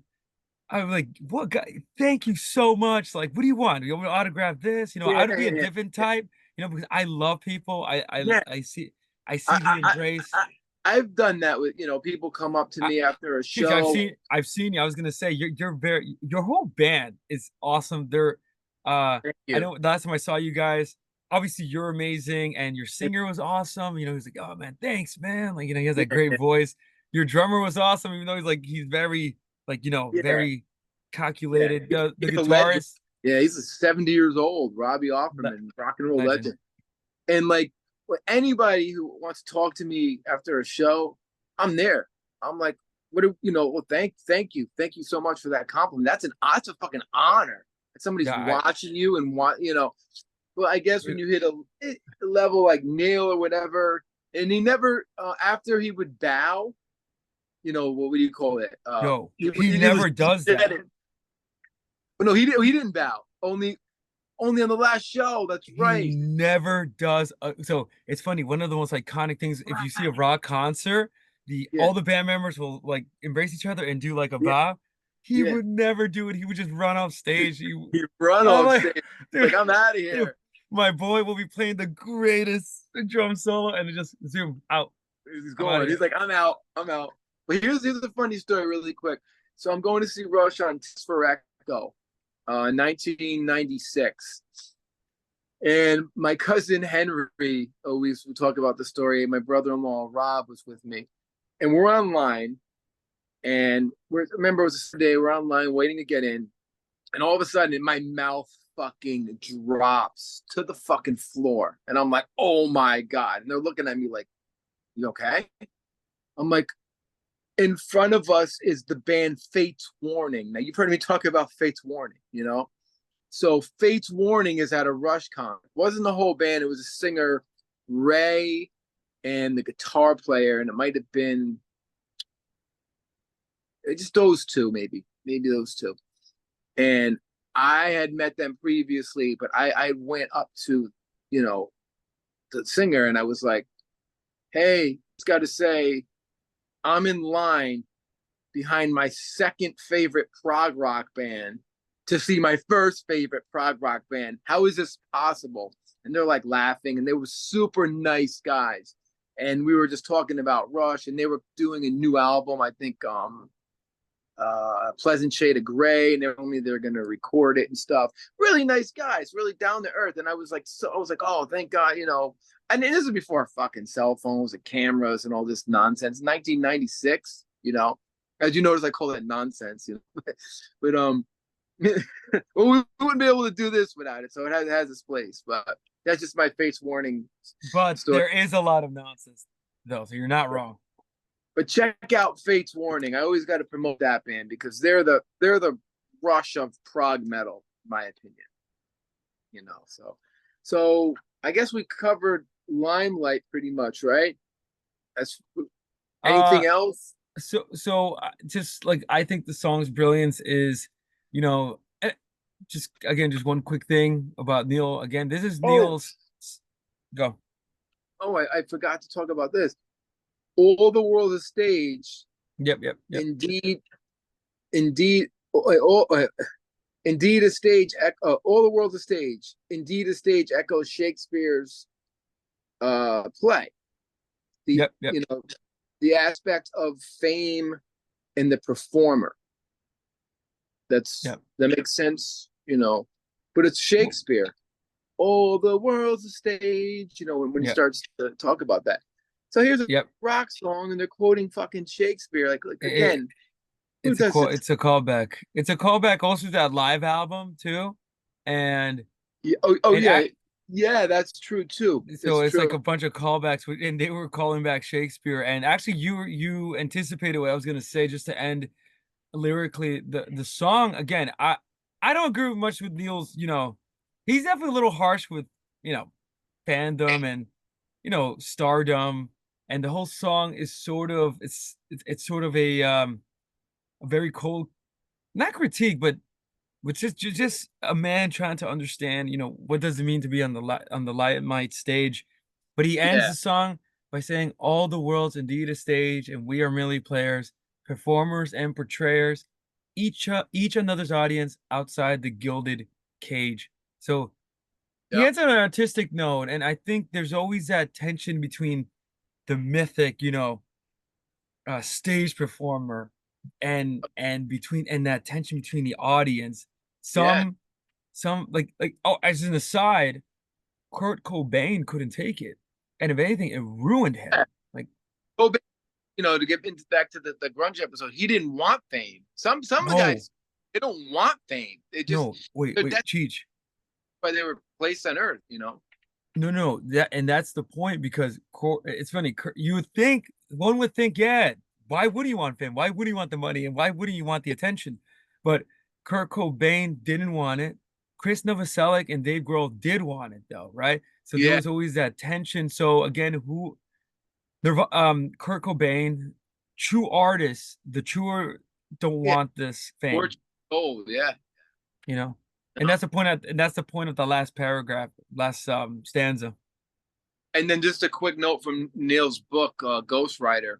The excerpt where he's on his motorcycle and he gets pulled over by a cop for speeding, and he gives the cop his license, and he kind of gave the cop an attitude, not because the cop was being a dick, because the cop was being a fan. So the cop was like, "Don't I know you from somewhere?" And he's like, "I don't know. I doubt it." That kind of thing. Like, fuck off and give me my ticket and leave my phone. Classic Neil. If I was that cop, I would be like, "Oh, you could go. You're Neil Like, fucking Peart." yo, Driving go. fast to You're a do. legend. Go. Yeah. But all right. So I think we're good. And the next one takes us to Witch Hunt, I believe. No, actually, the camera eye. Oh, my bad. My bad. The middle of the album. And if anything, I think this Oh, might sorry. Sorry. Yeah. Oh, the and I gotta camera. I gotta do a shout out just to bust balls to our friend Devonte. And he needs to listen to the camera eye because he's a great photographer. And this has a lot to do with that kind of mentality. I was gonna say it's just my personal opinion. It's the photographers and anyone that loves movies anthem. Exactly. Like it's really great. And it's just not only that, it's just pictures, and we're still doing it today. You know, Yep, I do yep. time. We use our phones now. We don't use our. Remember back in the day where you go to the place to drop off your film, and you're like, "Oh, I can't wait in 3 days. I'm gonna get my pictures." Like No, I still remember that. Places had where my dad would take actual photos of film and drop off the film, come back a day later, and then you some had your people photos ready to go. still do. Actually, Devonte told me he uses film. Yeah, He, I mean, a true photographers you still mastered the art of film. yeah. So the camera eye, from my research and my just, my It's an epic 10 minutes and 56 oh seconds of God, is it that long?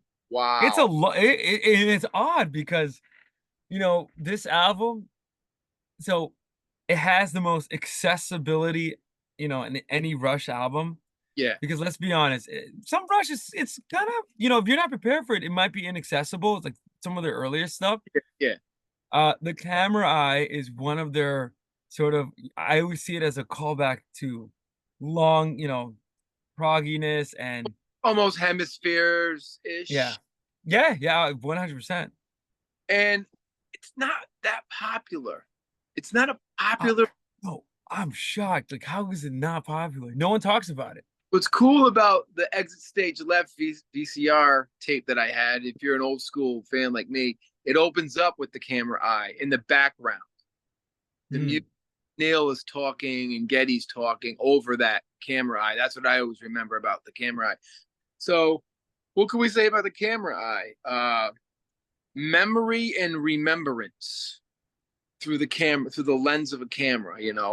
The passage of time, longing and nostalgia, human connection.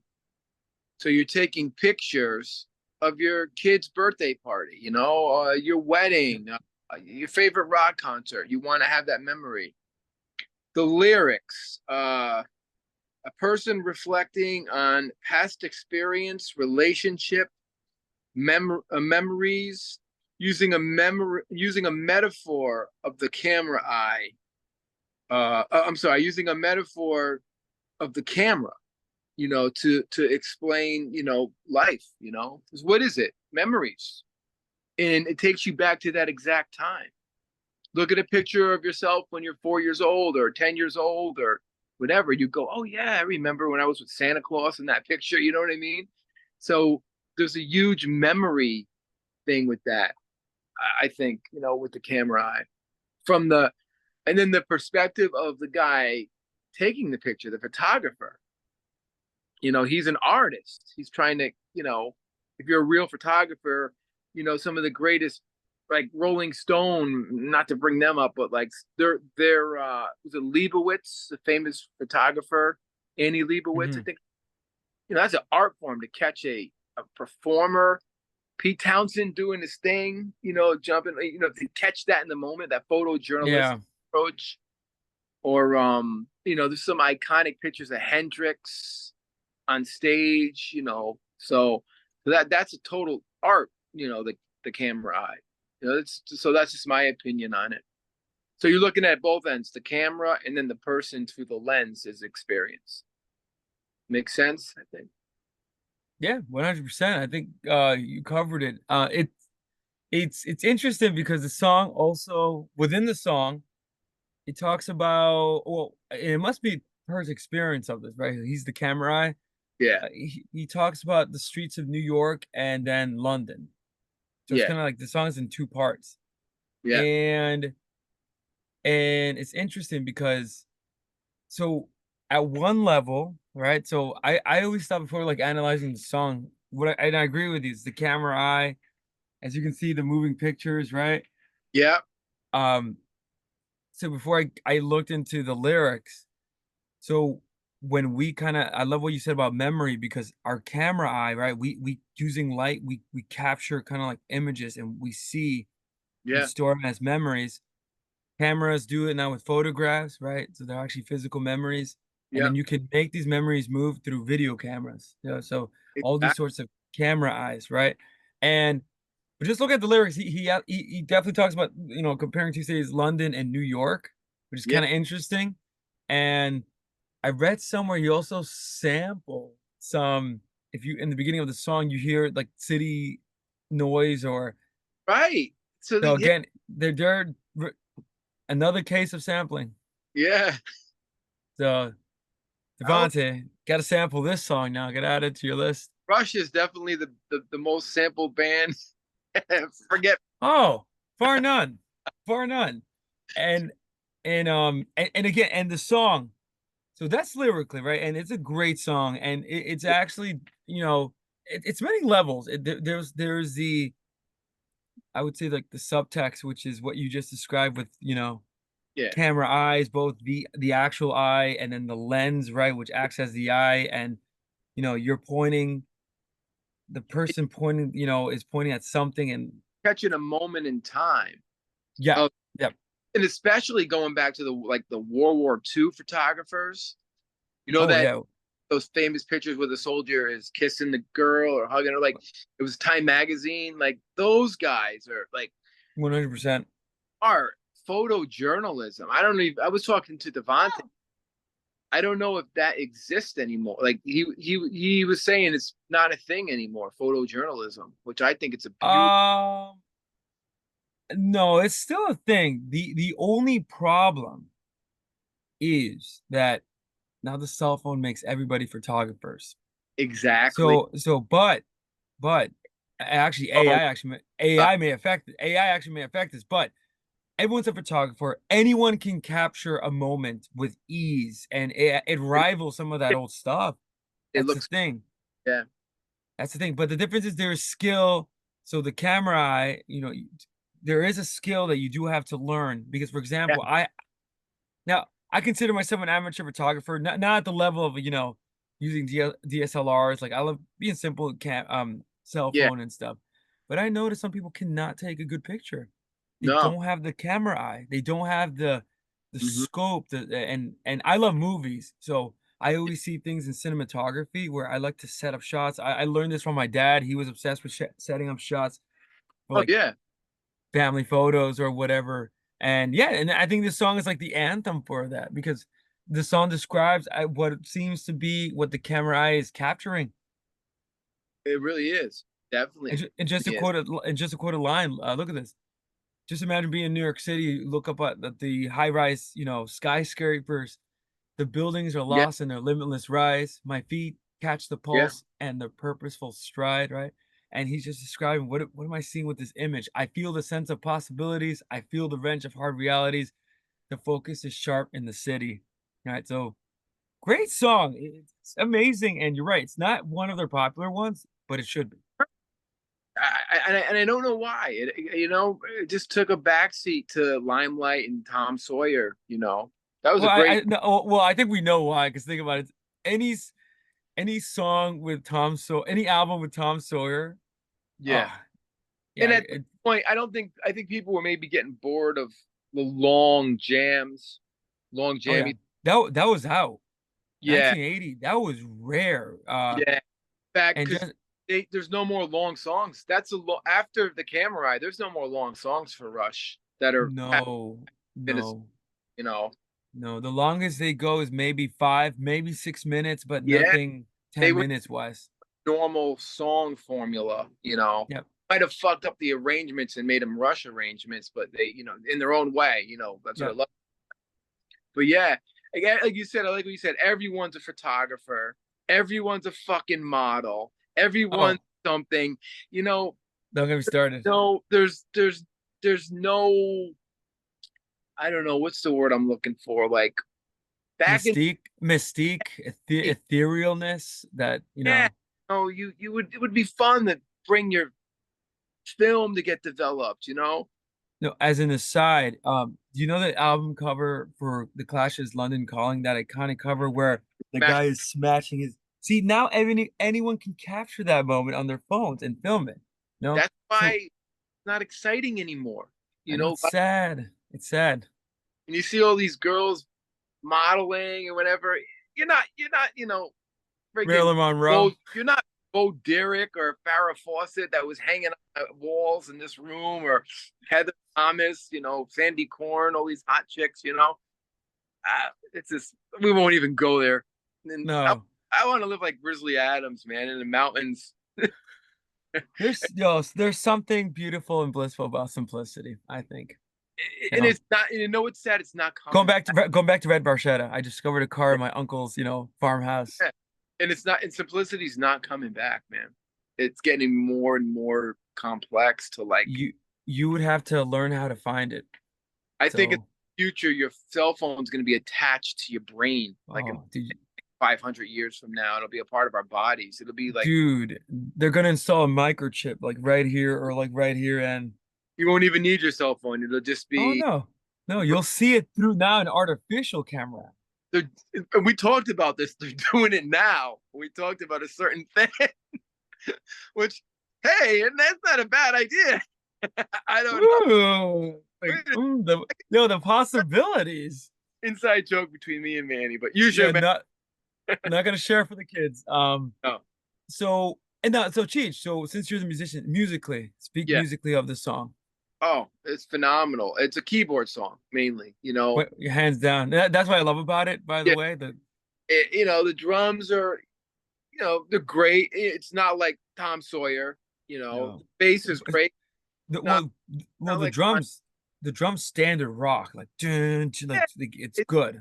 Neil playing a straightforward beat, which something he doesn't usually do ever. And he does it in like permanent waves. I think covered different strings. It's almost like a different strings kind of beat, but like a lot faster. Oh no, I that's a good point, and you know what? That's why I'm kind of shocked this song is actually not, popular, or people don't really talk about it, because you know what? You would think so. So this is 10 minutes. So for a lot of our viewers, that might be too much for a song. But Yeah. I'll be honest with you, it's a standard rock song. It's not even that proggy. No, there's a few parts in it. It gets a little like I recently was playing a bar, and before we went on, they played the song, and I didn't hear this song in a long time. I haven't listened to it, and I was like, fuck, what a great fucking song. Like I forgot about this one, you know? But Yeah, it's I love it. It's always in my rotation, so I love it. easy to forget because of Limelight, YYZ, Tom Sawyer, Vital Signs, you know. But you wanna go to Witch Hunt? I think that's the next, or am I off? Um, just wait. So just one more thing about the camera eye. I don't know if you would agree with this. You know when it starts playing that key of like ding ding ding ding ding ding ding ding ding ding ding Yeah, ding yeah. damn, and it hits that. And I think you're right. This is one of the proggiest sides where it goes damn down down down down down down down. I'm like, That's the dude, froggy part. that's that's rush. That's Rushified. That's the rushiness. It Every totally time they is. do that kind of like Rush style. Yeah. So it's definitely one of like Rush's most rushiest songs. Oh yeah, yeah, yeah. And and it's the last time we're gonna see this for Rush for a while. Like that proggy side of them kind of goes away, and then the '80s really kick in. Yep. What Yep. Signals isn't that proggy. No, no. Signals is Ah, amazing, but it's yeah, they end up more.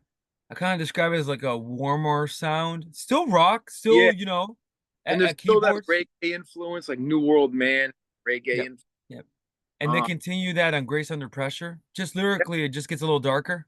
yep, yep. I think Countdown might be the proggiest song on Signals, but we're gonna end up doing Signals, I think, eventually. So And another case where they sample the NASA. the NASA space launch. It's Holy actually, I'm telling you, so again, Rush just Rush is my favorite sample band. Tribe Called I, Sorry window for me now. you know, sorry about what uh, these guys are sampling innovators. Like that punk totally was are. probably taking notes, you know? You know, these rap guys stole from them. Oh, let's make that argument out there. We're gonna be the most hated. God, forget about it. I'm gonna when Devontae watches it, I'm gonna hear it now. If he watches this, I don't think he's gonna watch this stuff. No, yeah, I'm gonna force him to.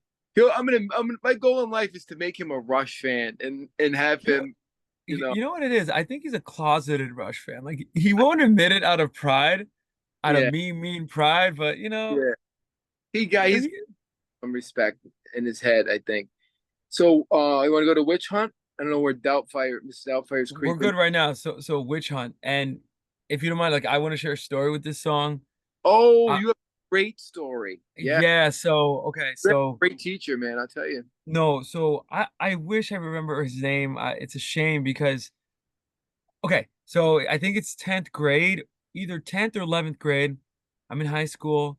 I'm taking a civics class. You know what that is, Yeah, yeah, yeah. American politics, little American history, American, understanding how to become a democratic, sorry, part of the, a educated citizen and doing your part, etc. So we got to the parts where we were talking about some persecutions, particularly McCarthyism, Yeah. the Red Scare, the persecutions against like African Americans, right, in the Mhm. South and all that. And Yeah. so so we go in there and it was a standard class usually, he put on a lot of cool documentaries of the time. So Yeah. a social studies class essentially. Right, right. One day he gives us his assignment, he gives these lyrics out. And I'm looking at the lyrics. I'm like, what the hell is this? All right, cool. Sounds easy. Better than writing like a 2-page essay on something, which I didn't Right. mind. I'm a history buff, so I didn't mind. Yeah. Um, okay, starts okay. And then he gives another set of lyrics. Okay. So the first song he put on was CCR's Fortunate Son. Right. And Great. he was trying to talk about the perspectives of the Vietnam War, how there were multiple perspectives, and CCR kind of and he was talking about the influence of popular music on the popular culture, on the American culture as a whole. So Well, CCR, Creedence Clearwater Revival, puts this on Fortunate Son where it describes the point of view of the person that doesn't want to go to war. But what about the politician son? How come why do I have to go, it's right? You so know? Oh, fucked so up. Yeah, yeah. it's messed up. And we could do an episode on like Woodstock and like, Yeah. the Yeah. Vietnam era bands and protest songs. So we'll stay Yeah. tuned because I think And that a might lot of come up. poor kids, like my dad would tell me, and my mom, like, because they grew up in that era. If you weren't going to college or you didn't get married, you got drafted to Vietnam and you were in the front lines. And a Eh, few parents, friends died young. It's No, really and that's the CCR song because I'm listening to this and he sings, it ain't me, I ain't no fortunate one. So, and sad. again, he's trying to teach the Civil War and how for the first time the young people's music was really starting to make a voice in American politics. Yeah. Okay, that's the point. So, and then we were also studying about McCarthyism, the Red Scare, the communism, right, which Right. motivated the Vietnam War. So he puts on to make us understand sort of like these witch hunt trials. He puts on The Witch Hunt by Rush. And I'm like, Wow. What a great teacher. no, and I'm thinking, no, get this. I'm looking at the lyrics, and at first I'm spooked out because down, down, down, down, down, down, down, down, down, and Yeah. the night is black. And then he's saying, like lyrically, this song is talking about the people that do the witch hunts, Yeah. and again, we're not talking about witches as, and in my opinion, he's in the song, of course, he's recalling the witch hunts of the Salem witch trials and all that. Yeah. But the point is, this was my one of my first introductions to Rush, and I didn't listen to the band after. I was like, "What is this?" I didn't even know the band. I Well, was like, it's not "Really?" necessarily about the Salem witch hunts. It was influenced. Oh no, no. I say from my critique perspective, Oh, I Neil Peart accidentally made a song about that, but it goes yeah. deeper than that. It's actually about the McCarthyism Yeah. and the hunt for accusing everybody as a communist, and That. this relentless manhunt that I learned about in social studies, and it was teaching us, we got to be careful with, this when we become too radicalized and start, hunting people left and right and accusing people left and right. So my point is, this was the my introduction to Rush. Right. Forgot about the band until Tom Sawyer on VH1 Classic. That's amazing story, man. And I remember you always telling me that. Like, Yeah, that's phenomenal. What yeah. a great teacher to use Rush. Oh, dude, it's a shame. If I knew Rush like I knew now, I would like, dude. That's why I was trying to get, Hakobo from the temple, the kid, Hakobo. I was trying to get his philosophy teacher to do hemispheres. Well, You- I'll be honest with you. As a teacher, I do plan to use, music to show because I think that's really important. I think if it wasn't for this one teacher, it wouldn't set me. And I have another story for another day when we do Bruce Springsteen. I think it was Yeah, 10th grade. My teacher put on a song from like the Born USA album. I yeah. didn't know anything about it. And the point is, she was trying to teach us poetry and how to describe things, in a poetic form.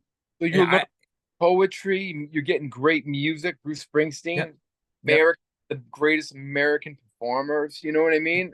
hands down. Yeah, So yeah, you covered a lot. Mob mentality, hysteria, intolerance for unreasoning fear. yeah. That was something. Influences, you called it McCarthy era, 1940 to 1950, the rising of the fascist regime Yep. and the Salem witch trials. Arthur Miller obviously was a huge Oh, influence. oh, I and the rise of communist regimes also because within the communist like USSR, dude, massive hunts. The oh yeah, KGB. oh Yeah. that's true in that 50s. Oh, that's Yep. right. Yep. Yeah. And my mom would always tell me they were scared of Russia in the 50s. I when I studied that era, I got scared of them. But Bert did a good song in this one. Yeah. Great keyboards. Alex once again has that atmospheric, amazing, you know, Very atmospheric. experimenting with different guitar tones. Alex, I think, grew the most on this album. Oh, Like I with think sound. would you think I think he became Alex Lifeson like Yeah. in this album. He was already I amazing. agree. I agree 100%. That's a great like he is now Alex Lifeson, you know. Alex from Rush. And nobody sounds like Alex Lifeson. If there's No, anybody out no. there who could compare Alex Lifeson to I dropped my thing.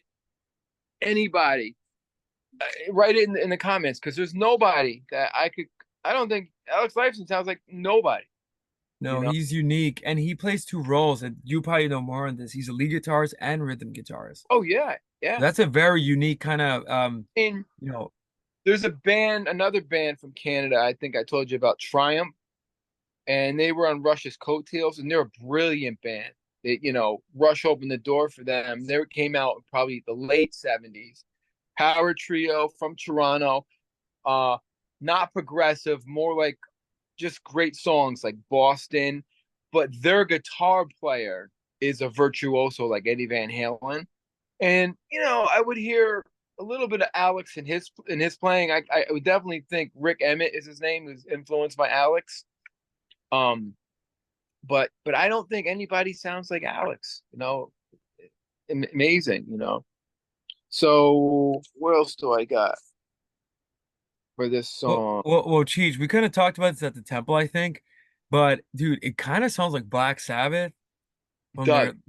so it's It's interesting. dark. It's a great Halloween song. It sounds like a Yeah, horror song. Like I'm surprised it no one made a does. movie out of this. Yeah. The guilty ones are those who fuel hysteria. Accuser and the accused.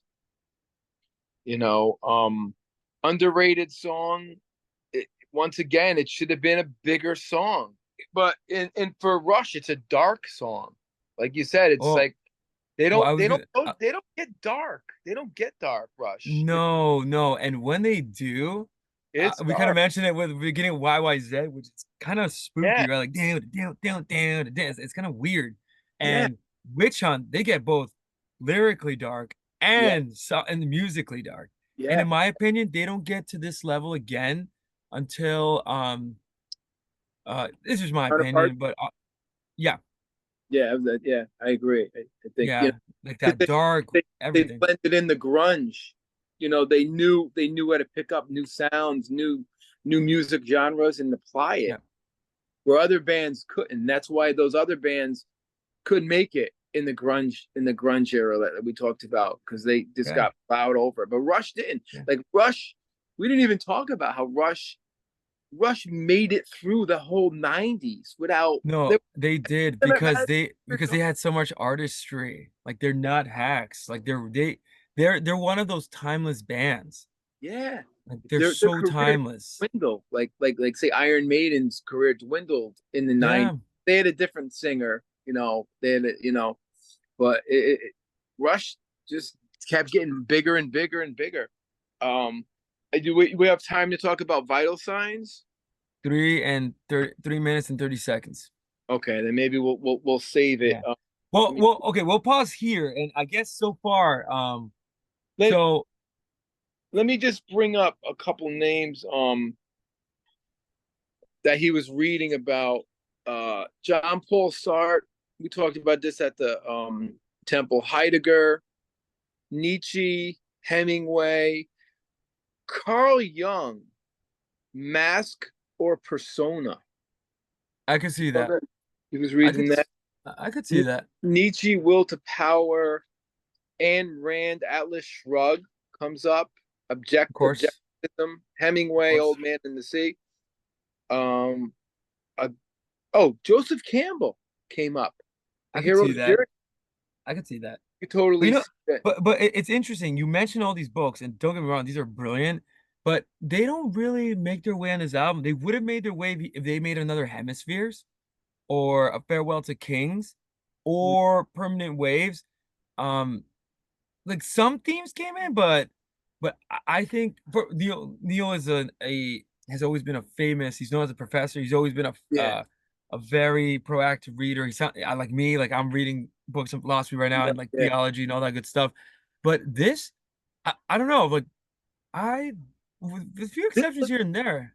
this is like what I researched what Neil was reading at the time of moving pictures. So maybe not everything comes up.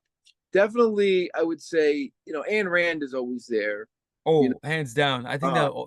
Yeah, I think literature, Arthur Miller kind of I can comes see in that. with Witch Hunt and Hemingway, you Yeah, know. yeah. But there's definitely when we get to vital signs, I think there's an existentialistic philosophy. But Yeah. that's all. But just I guess a little bit on vital signs. But for the rest, it's not. No, They it's they not it's not dude. heavily philosophy. It's not a philosophy. No, dude. They write really accessible songs. I think this is Yeah. one of their strongest songwriting ever. In my opinion, in the last 2 minutes, the best Rush album ever. I think is Moving Pictures for many reasons. For the production, the sounds, the drum sounds, the bass sounds is Geddy's uh, best bass sound. He used, like I said earlier, the Rick in a 1974 jazz bass. He's going back and forth. Alex has found the Alex Lifeson sound. He's Alex Lifeson, Hmm. you know. And Terry Brown, he does a an amazing job getting it, capturing it, and Yeah, then yeah. in the album cover, which will be in for the next Next part. So when we get into it. So, the next but yeah, part, yeah, as we continue, Vital Signs and the album cover. yeah, and Vital Signs is the last song. Yeah, that we didn't, you got to get to, but yeah, so amazing album. I recommend.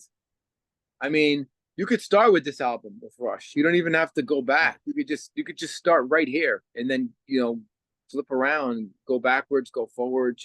But this is a good starting point if you're a Rush fan. The album to start. Yeah, yeah, you know, iconic. So and all right, so we left off with Vital Signs, last track on side two of Moving Pictures, and there's a lot to talk about on this one.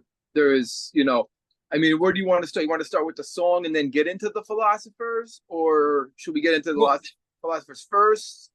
no, no. Before we overwhelm our listeners with the philosophy, let's start with the music. I think Okay, so. Cheech, start out. So okay, it sounds strange, the song itself. yeah. You agree? And why? Well, it's a different song for Rush because they were obviously listening to a lot of the Police, Hmm. admittedly by Neil, especially. It starts off with that weird keyboard sound. Once again, these Yeah. keyboard sounds that they got Yeah. that is almost like the Wait, bass line, you wait. know. Can I say with Rush? I always love their keyboard sounds. Oh yeah. Like they're so amazing. Starting from Xanadu, who is that? Getty? Like Getty's brilliant. We could do a whole show on Geddy as a keyboard player and how he evolved. He went, well, Geddy became, it's interesting as a keyboard player, just as a side note, he did more solos in the early career of Rush. Hmm. So from Hmm. like Farewell to Kings, like that Xanadu solo, to Yeah. Circumstance, Yeah. to and then on Hemispheres, not a lot of key. Oh, well, Circumstances there is, but like on the actual concept Hemispheres, not a lot of solos. No. Um, Permanent Waves, there's a piano solo, I believe, Hmm. and is it Jacob's Latino? Oh, Different Strings, I think, Hmm. Hmm. and he evolves on Tom Sawyer. Moving Pictures, Tom Sawyer's not the most intricate solo to play, but it's the Right. coolest. And Right. then Right. more chords on the camera eye, but then he does killer solos on like Signals. He starts to get into like that Right. subdivision solo is pretty cool, So he became more of a chord guy as he Hmm. got, not like a virtuoso. And when he soloed more in this like 70s from what Right. I could remember in my head. I'm trying to think of other can't think of a lot of songs. I think Well, Xanadu is his most intricate song. I was gonna say because I was, and I'll send you this video that I was watching on YouTube. This opera singer woman, you'll dig this. Yeah. This opera singer woman listens to Xanadu for the first time and analyzes Getty's vocals and all that good stuff. Yeah. But she loves like she kind of mentions the keyboard kind of, yeah, you're right. It's very intricate. And I think Xanadu is probably some of his best work.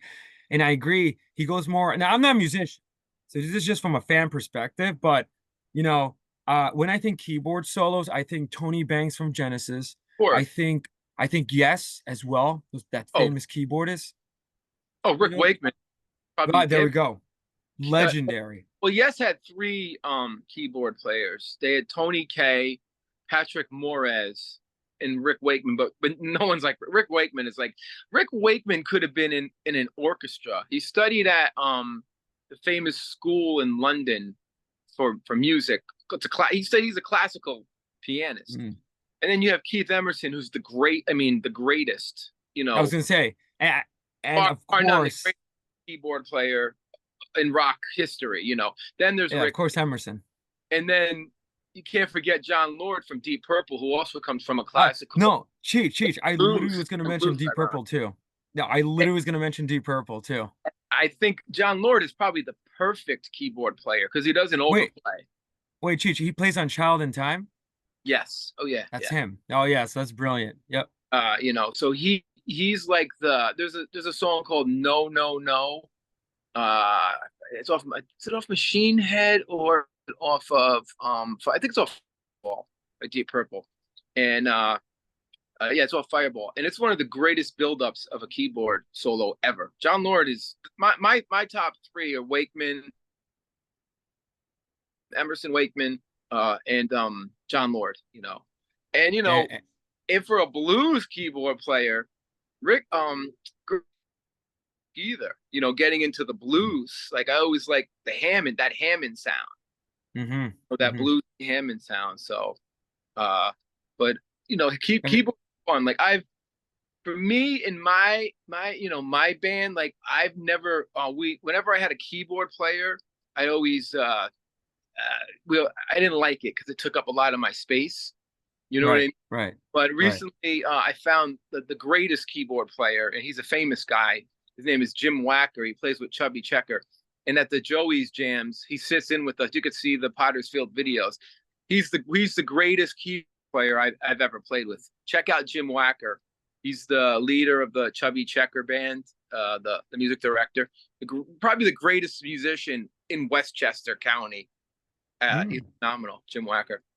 Props to Jim, my boy, the people's pianist. And Bobby always says it like the people's pianist, and people are like pianist. Make sure you say pianist. But he's the greatest keyboard player I've ever played with. I play with this guy, and I'm just sitting there going, "Oh my god!" And you could check out an example of his style on "Rock and Roll Dinosaur" by Pottersfield, and he plays like John Lord. It's Mm. but to play with a guy like that, I can play keyboards with a guy like that. But my past experience with keyboards, I always got in arguments with them. They would be like, "Oh, you're playing too many notes," and I'm like, "Well, Well, you it's know, funny. It's funny how you mentioned that because just in terms of Rush history, yeah, that's the way Alex felt. Alex Lifeson. He's like, yeah, enough with the keyboards. And Getty was a little upset. I'm like, oh, Getty was like, oh, okay. In the yeah, documentary, like, I guess we have to put them away. And I think yeah. they're more natural. Like, hard rock sound came back on like albums like Presto Oh yeah, yeah. later on in their career. They kind of pulled back on the keyboards. But just to bring the conversation back, Vital Signs opens up with a cool keyboard Mhm. Yeah. sound, right? Very Whatever. Yeah, computeristic. it's probably a Moog with like loops and effects on it, and it goes into that dan dan dan dan Dun, dan. dun, Then dun. it comes in with, I think, my favorite bass line to play.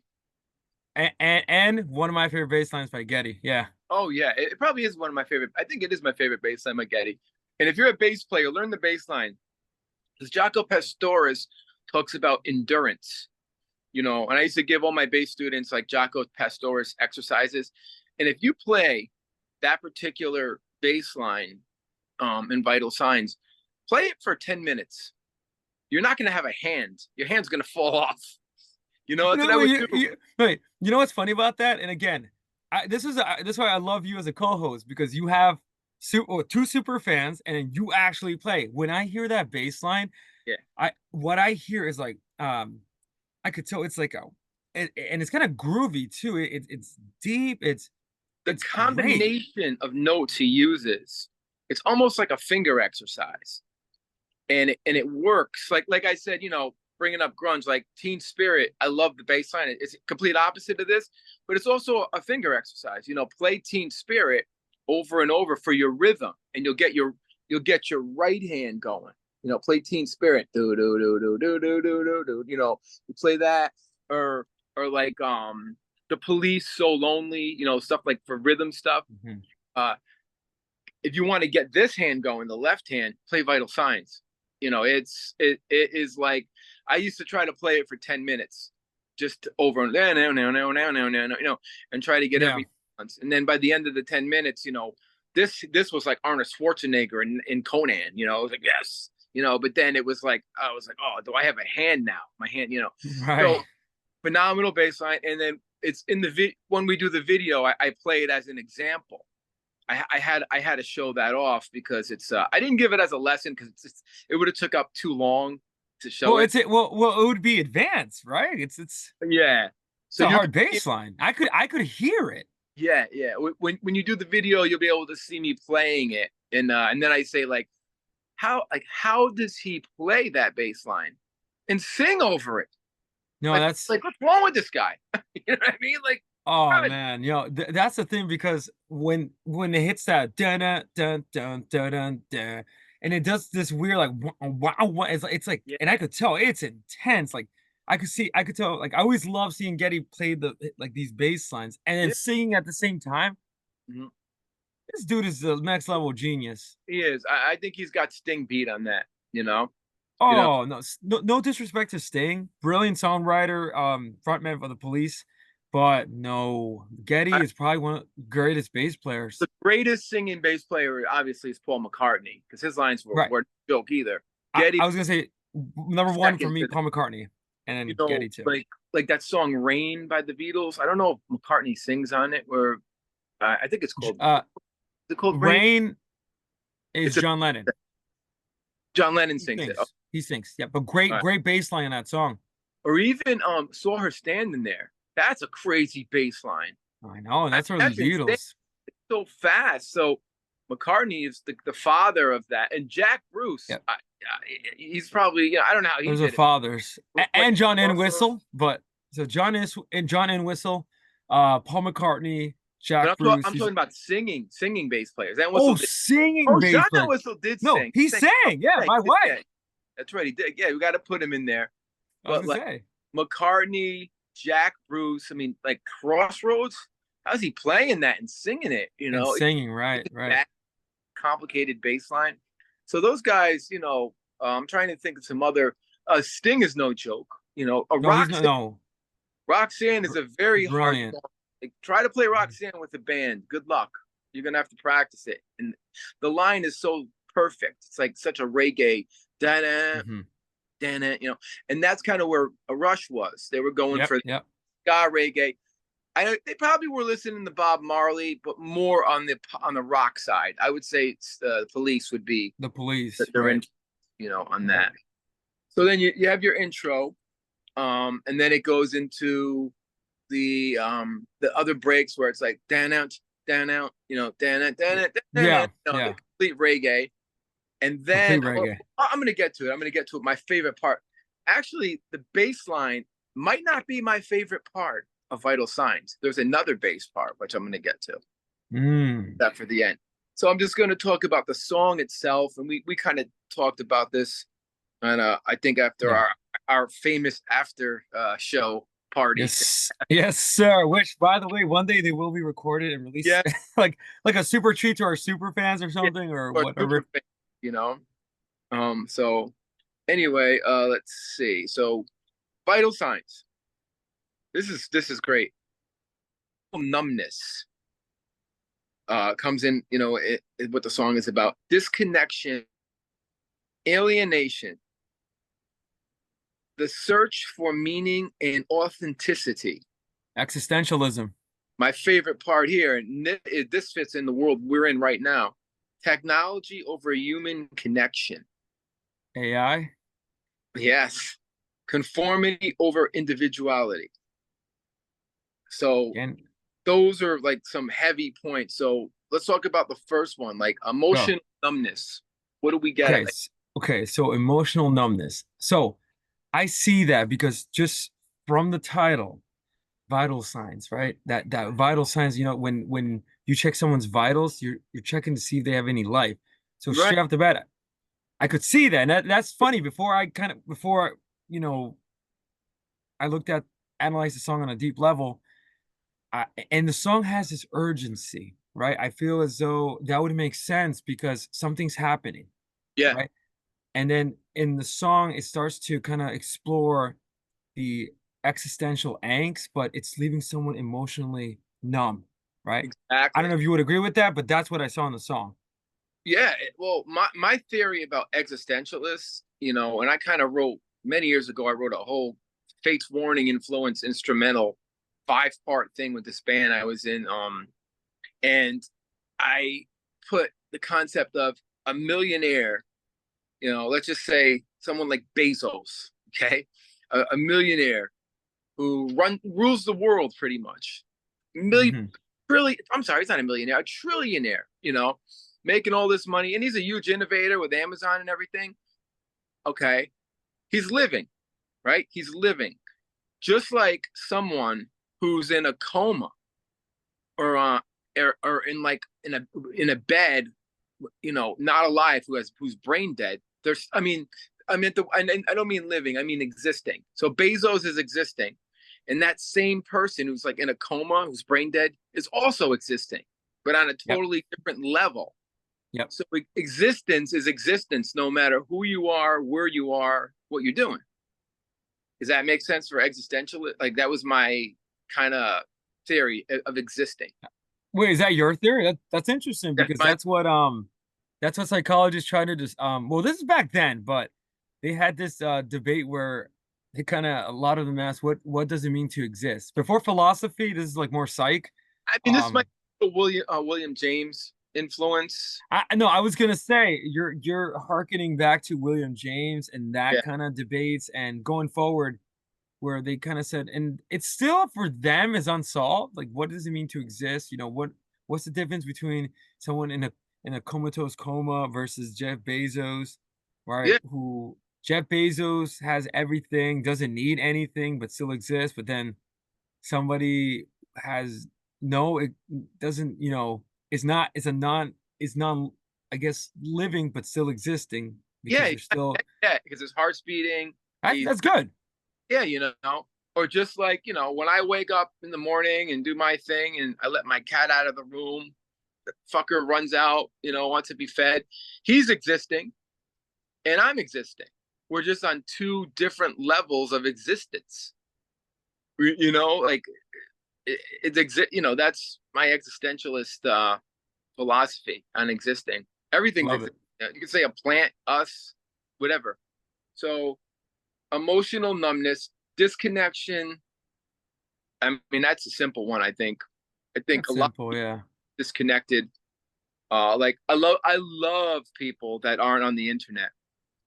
I love people that are. I mean, I talk to them, and some of them are young, and some of Yeah. them my parents' age, and they're just like, oh, who needs that nonsense? And Right. Right. especially, I could see older people, but younger people.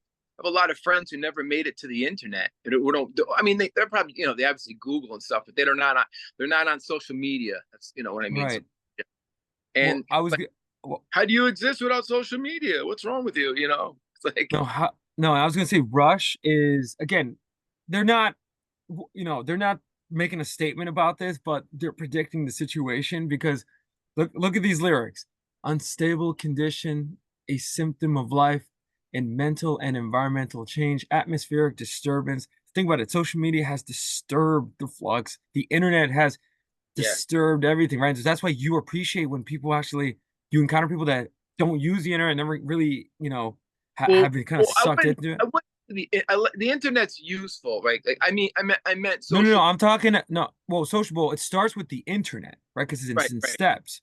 The Yeah. internet created this world, and the Matrix was already ahead of its time. The movie The Matrix, Oh, yeah. where it's a world built from zero ones, right? And then eventually, the introduction of social media will pretty much suck people even more in this world, where their Yeah. lives are just social media. And at this point, I see a lot of yeah, you're right. Young people doom scrolling on TikTok, just scrolling Oh God. endlessly. And, Right. and they're not even consuming good stuff. It's just dumb. I mean, I'm guilty of it myself, but I'm always promoting the internet. I like to promote. Obviously, I've been going nuts promoting the show. We're almost up to 1,000. Love it. Thank you, people. We're getting there. So, Thank you. and 30 subscribers too. I love it. yeah, and oh, just we got a nice comment from my brother-in-law, who basically said, he loved the show on grunge, and he said, "How about a Thin Lizzy show?" I saw that. Yeah, I think for that one, we'll shout, definitely shout out to uh Rob Bobo, my brother-in-law. I love him to death. He's the greatest. And a wait, great, great, that's your brother-in-law? yeah, great bass player, and he's in a band, East Coast Rednecks. Check them out. Real heavy, great band. Oh, I But he, love it. And that Thin Lizzy episode's coming out. I no yeah. doubt. So definitely we're gonna do that. Uh, and it's funny. I was talking to somebody at the temple who you would not expect about Thin Lizzy yesterday. Ironically, we'll talk about that in the after show. Okay. So disconnection, alienation, kind of the same concept. You think? From just Yeah, no, well, think about it because, and again, when you and this makes sense because it just this is the philosophical icing on the cake on this album because I think we talked about it in and before yeah. uh whatever the previous section that I was like, huh, there's not really heavy philosophy in any of the songs yet. They're pretty like beautifully straightforward until you get to vital signs, and then he returns to this idea of the I call it the existential vacuum that Mm-hmm. causes the angst. Is what you're talking about. That Sartre addresses, Heidegger addresses, Yep. Soren Kierkegaard addressed in the 1800s. Right. Albert Camus responds to it with the Those absurd, are exactly the same. Those are all three philosophers that I found out that he was reading. You know. which Well, makes sense what you just said. yeah. Alienation means to basically, and like not be like back away from things. Yeah, You know. you're So alienated. yeah, alienating yourself from the world, which a lot of Yeah, people are doing, and that's what's happening now. they're living through the camera eye. That's no, it's worse. Yeah, it's not even they're not the camera eyes anymore. They're living through it. It's Yeah, like, the whole they're looking at the moving pictures, but there's no vital signs. mm, that's amazing. Though that's I'm telling you, Rush is ahead. This album is so I love I, that. I, Say that again. I was drinking water. But say it again. oh dude, it's when I think it was like one of those like I just Yeah, forgot it, but we caught it on film. yeah, genius. That's existentialist. That's a modern day existentialist Yeah. kind of philosophy. No, no, and just look how and as we analyze the lyrics, just jumping all the way at the end, Getty sings, and again he's singing Pert's lyrics. That's why Pert should have been a philosophy professor. Just imagine if he went, If he he didn't probably would have, didn't make it in music, he would have went that route or an author. Or they, dude, like you, he's you, one of the greatest philosophers. I love him, yeah, and I have my favorites. And Pert, and he writes at the end here, um, a tired mind become a shapeshifter. Everybody need a soft filter. Everybody need reverse polarity, right? yeah. He's kind of anticipating, Reverse polarity. That's amazing. That is uh, unbelievable. oh gosh, something's reversing, There's a video for it. I had the book. We talked about this a long time ago, way before the podcast. I even sent it to you. Rush in Philosophy. Find that book. Read it. I have to buy it. It's actually in my Amazon card, but I have like Yeah, 5,000 books, but I'm and gonna get it. it gets into all the shit we're talking about, but like on another, like it gets deeper and deeper and deeper. But we're giving you the cliff notes basically, for that. So, alienation. Okay, the search for meaning and authenticity. That's okay. So starting with Nietzsche, Sartre, and Heidegger, and Right? Camus. But Camus is strange because he responds to it differently. So Yeah. he would be sort of the one where he would say, human condition that it's so funny if you read one of his books, and I forget where this idea is in one of his books, but he says, for example, the only solution for human existence is suicide. So he's crazy.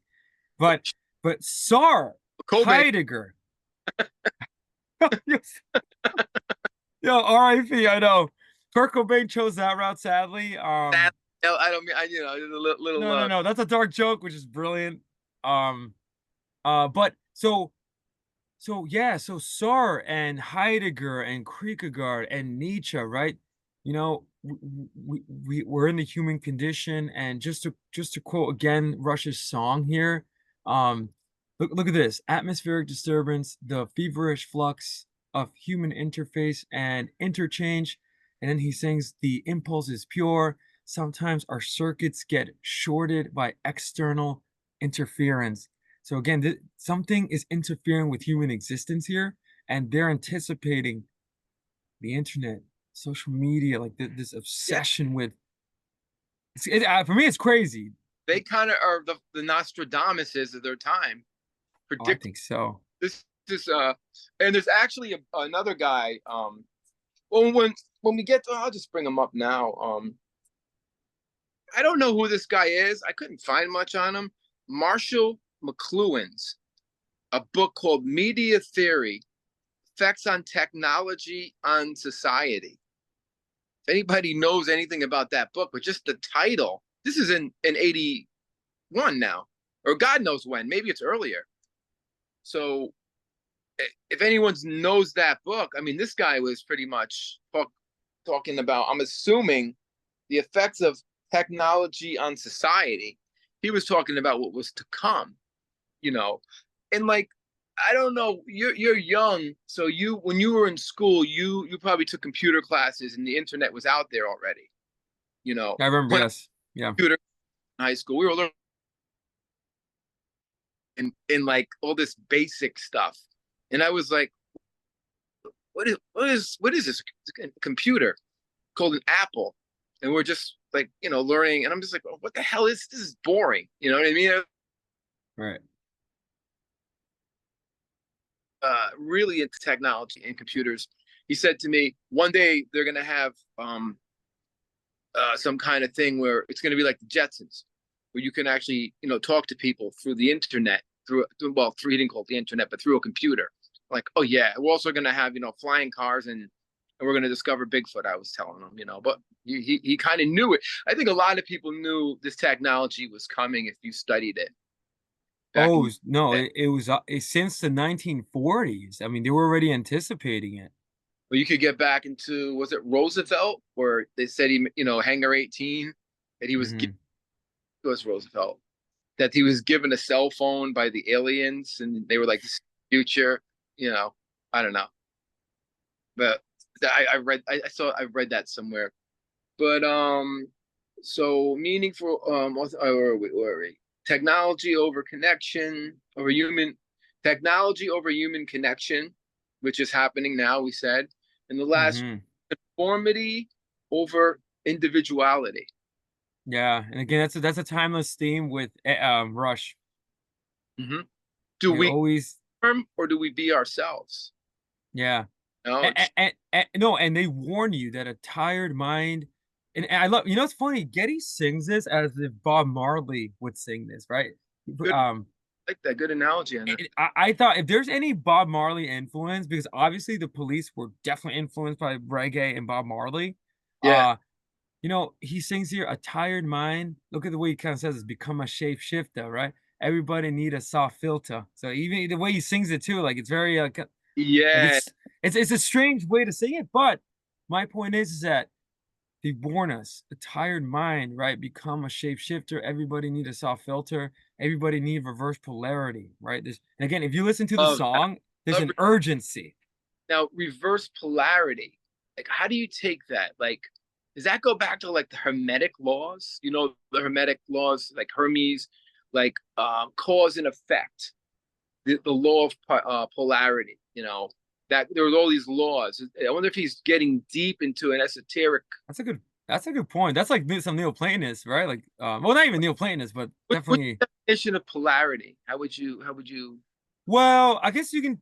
Well, okay. So from I guess a science perspective, right? Polarity, north and south poles, Right. magnetism, right? But that being said, but if we're talking about philosophy, right? There, this is my opinion, and I think you make a good point that in human history, Yeah. there's polarities. There are movements that, like magnets, that Yeah. something like computers. They're literally reversing polarities in human existence.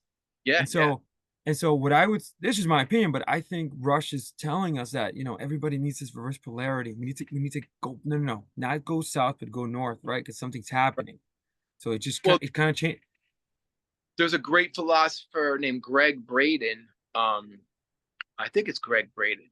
Yeah, Greg Braden. And he talked about when the poles shift, because they've shifted like 100 times in the Earth's existence. Well, that's the science. Yeah, like that's Yeah, the actual polarities and that between can the Earth. happen tomorrow, you know? Like it's something that's no joke, and I don't, that would fuck up the whole world basically. But scientists have proved it has happened many, many times over the years. Yep. Yep. So they're even, I don't know, you could take it as a science thing. You could take it as a Yeah. psychological, you know. Yeah. Yeah. And then conformity over individuality. Okay, Manny, should we cut our hair off and shave and Yeah. just go I, to the gym, get all buff? Maybe you we'll know, maybe what's funny? What's funny, Cheech? Just I think you and I are like the same souls here. I've totally. always so inside of me, like when I was working at McDonald's, this was like years ago for my viewers. I used to start when I was 18. My first job was McDonald's. Like I worked there for 3 years. These clowns, dude, similar to Amazon. I could not have a beard. I could not grow my hair. And one Like, time I said, and I literally said, screw off. I started growing because I became obsessed with rock music and the rock look. And for me, long hair, I love it because I always like to be different. I don't like to conform inside of me. Like I don't, it's funny, Rush kind of, that's why I love Rush so much because they sing about nonconformity, but not nonconformity and like breaking the rules yeah, or yeah. becoming chaotic is deviating from the norm, if I can quote the song, right? So, um, I like when we work at the temple, dude, they want conformity, man. Yeah, but they got a little more laxed about it because they had no choice. Yeah, 'Cause now I love uh, kids out here, and I say kids, I mean young kids. They're all tatted up. Who's got yeah. green hair? I love that shit. Be an individual. I wish I'd seen more long-haired people, but you don't see that much around here. No, no. It's nice to see a dude who's tatted up, or a girl with like green hair and tattoos and piercings. That's individualism. That's so cool. And the temple had no choice but to embrace that because it became a thing. It Well, they became were founded by hippies originally, Yeah. So it became nonconformists. yeah, nonconformist. We're not all right, let's move on before we get in trouble. Um, but I'm just happy to see that there's more individualists out there not conforming. There's always going to be Mhm. straight laced people, and that's fine. I'm not knocking them, but I like the people that are different looking. Those Right. are my people. Like, you know, I'm glad that my kid has her own look, her own thing, and I love that she got that from me and her mom. And that's something I think that's something you pick up from your parents. Like my daughter has that. Like she has her own look. She dyes her hair. Which I love. That's what I love about her. So it's so important. Um. So all right. I think we covered everything in the I think list. so. I think so. It caps off just final thought with vital signs. It ends the album perfectly. Yeah. And even the final like 1 minute of the song, they go into this epic like I, you know, Oh, well, it hangs out. Oh, I'm going to talk about the ending is my favorite part. I I got was I gonna say I love Dan the ending. Oh, it. I was like, yeah, everybody's got to gotta deviate from the norm. He's just singing that last line and oh just man. preaching that, and everybody should listen to Getty. Deviate from the norm. Fuck being normal, man. I'm not normal. You know, I always say my brain stopped growing at 15. I mean, my body grew, but my brain stopped at 15. You know what I mean? So it's like, you know. But anyway, so let's talk about the music. So we brought up reggae, and I love the Bob Marley thing you said. The way he Yeah. kind of phrases it, it's very, and he does that in some of the songs. Like later on, I don't know if he does it jokingly in Spirit of the Radio, but he kind of does a little Yeah. gay on the live stuff. Yeah, and I think it's really cool because so for example, like a Bob Marley song, that Eric Clapton cover, right? I shot the sheriff, but I shoot no deputy. Like it's great. And even Eric Clapton gets inspired by that, kind of like Yeah. that phrasing. And Getty, it's all over Vital Signs, which I think is pretty cool. Oh, I love it. And it's like a Jamaican. There's a word. There's a word for that particular accent. I don't know. I don't know. I used to know somebody who um was from Jamaica, and she told me all about that language that they. Mhm. So all right. So the reggae vibe is all over there. Now the bass line. We talked about the intro being our favorite bass line, right? But if you check out the ending, there's a bass solo. There's a little bass solo, and it's done perfect. It's not a Jocko or a Billy Sheehan thing. It's this melodic bass solo that it has a lot of chorus on it, and it just fits over that doo doo doo doo, that kind of thing.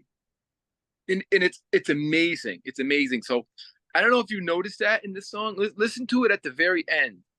I'm gonna And re-listen to that. But that last part is so amazing, so I'm not shocked. it's so hard. It's such a hard line to learn. It's not. It's easy to learn the notes, but it's how he's phrasing. Getty got into hammer-on pull-offs, so he was hammer-on. Hammer-on pull-off is like when you use your finger like that, and you kind of like pull it Mhm. off. You use one finger, and he was doing that a lot, which he learned from a guy named Jeff Berlin. So he was bringing that into it, and then he got really complex by using that. So that's my favorite part of the song is that little sneaky little bass line that comes out. Yeah. Where's that? I'll be sure to listen to that. Like you Oh, know what's funny? As an aside, you mentioned it's funny when you're listening to music. That's what's so brilliant about music. You mentioned that synthesizer line in Free Will in the beginning of the song, and I yeah, was like, wait a minute. And now every time I hear it, I was like, whoa, never yeah. noticed. It's after he's saying everyone has to deviate. It's right before deviate from the norm. It's like Yeah. it's so amazing. It's amazing. And then I think that's basically I don't know where's Mrs. Doubtfire. Uh, Oh, 1 minute, ten okay. seconds.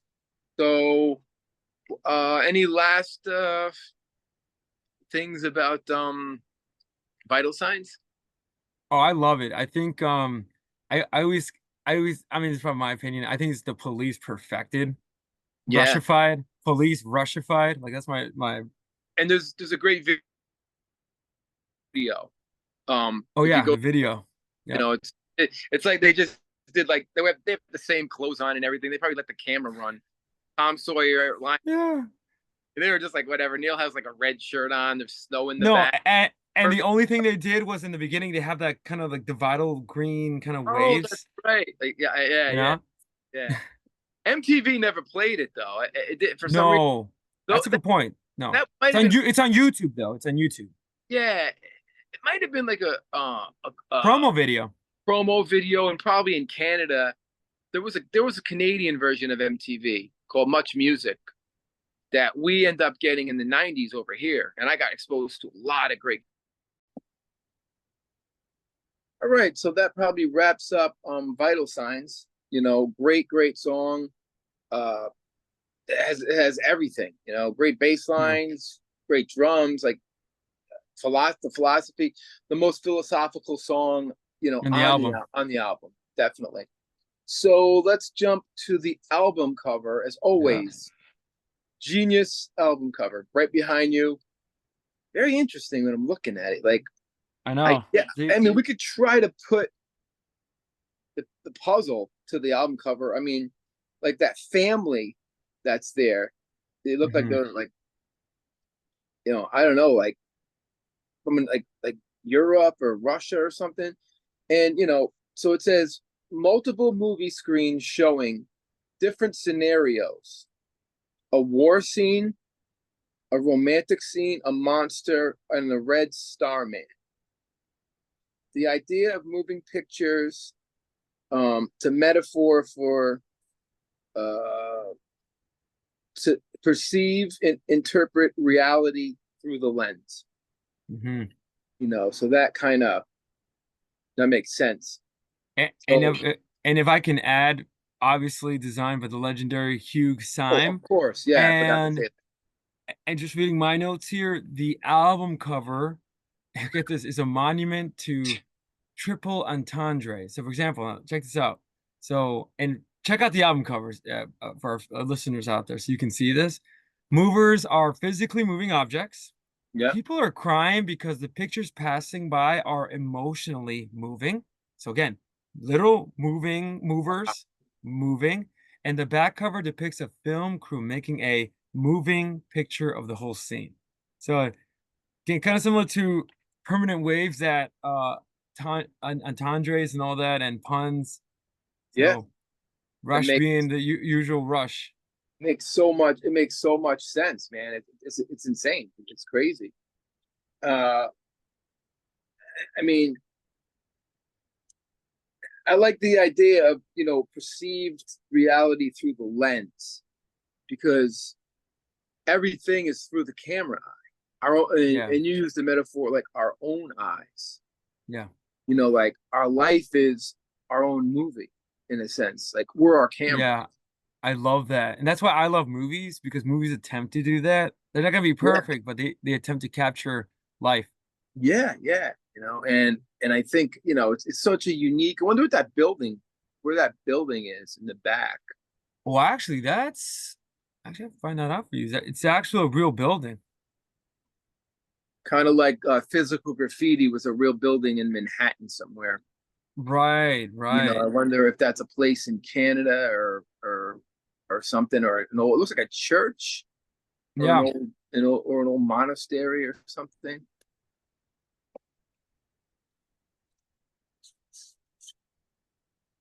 I'll get this. It was photographed outside the Ontario Legislative Building at Queen's Park, Toronto.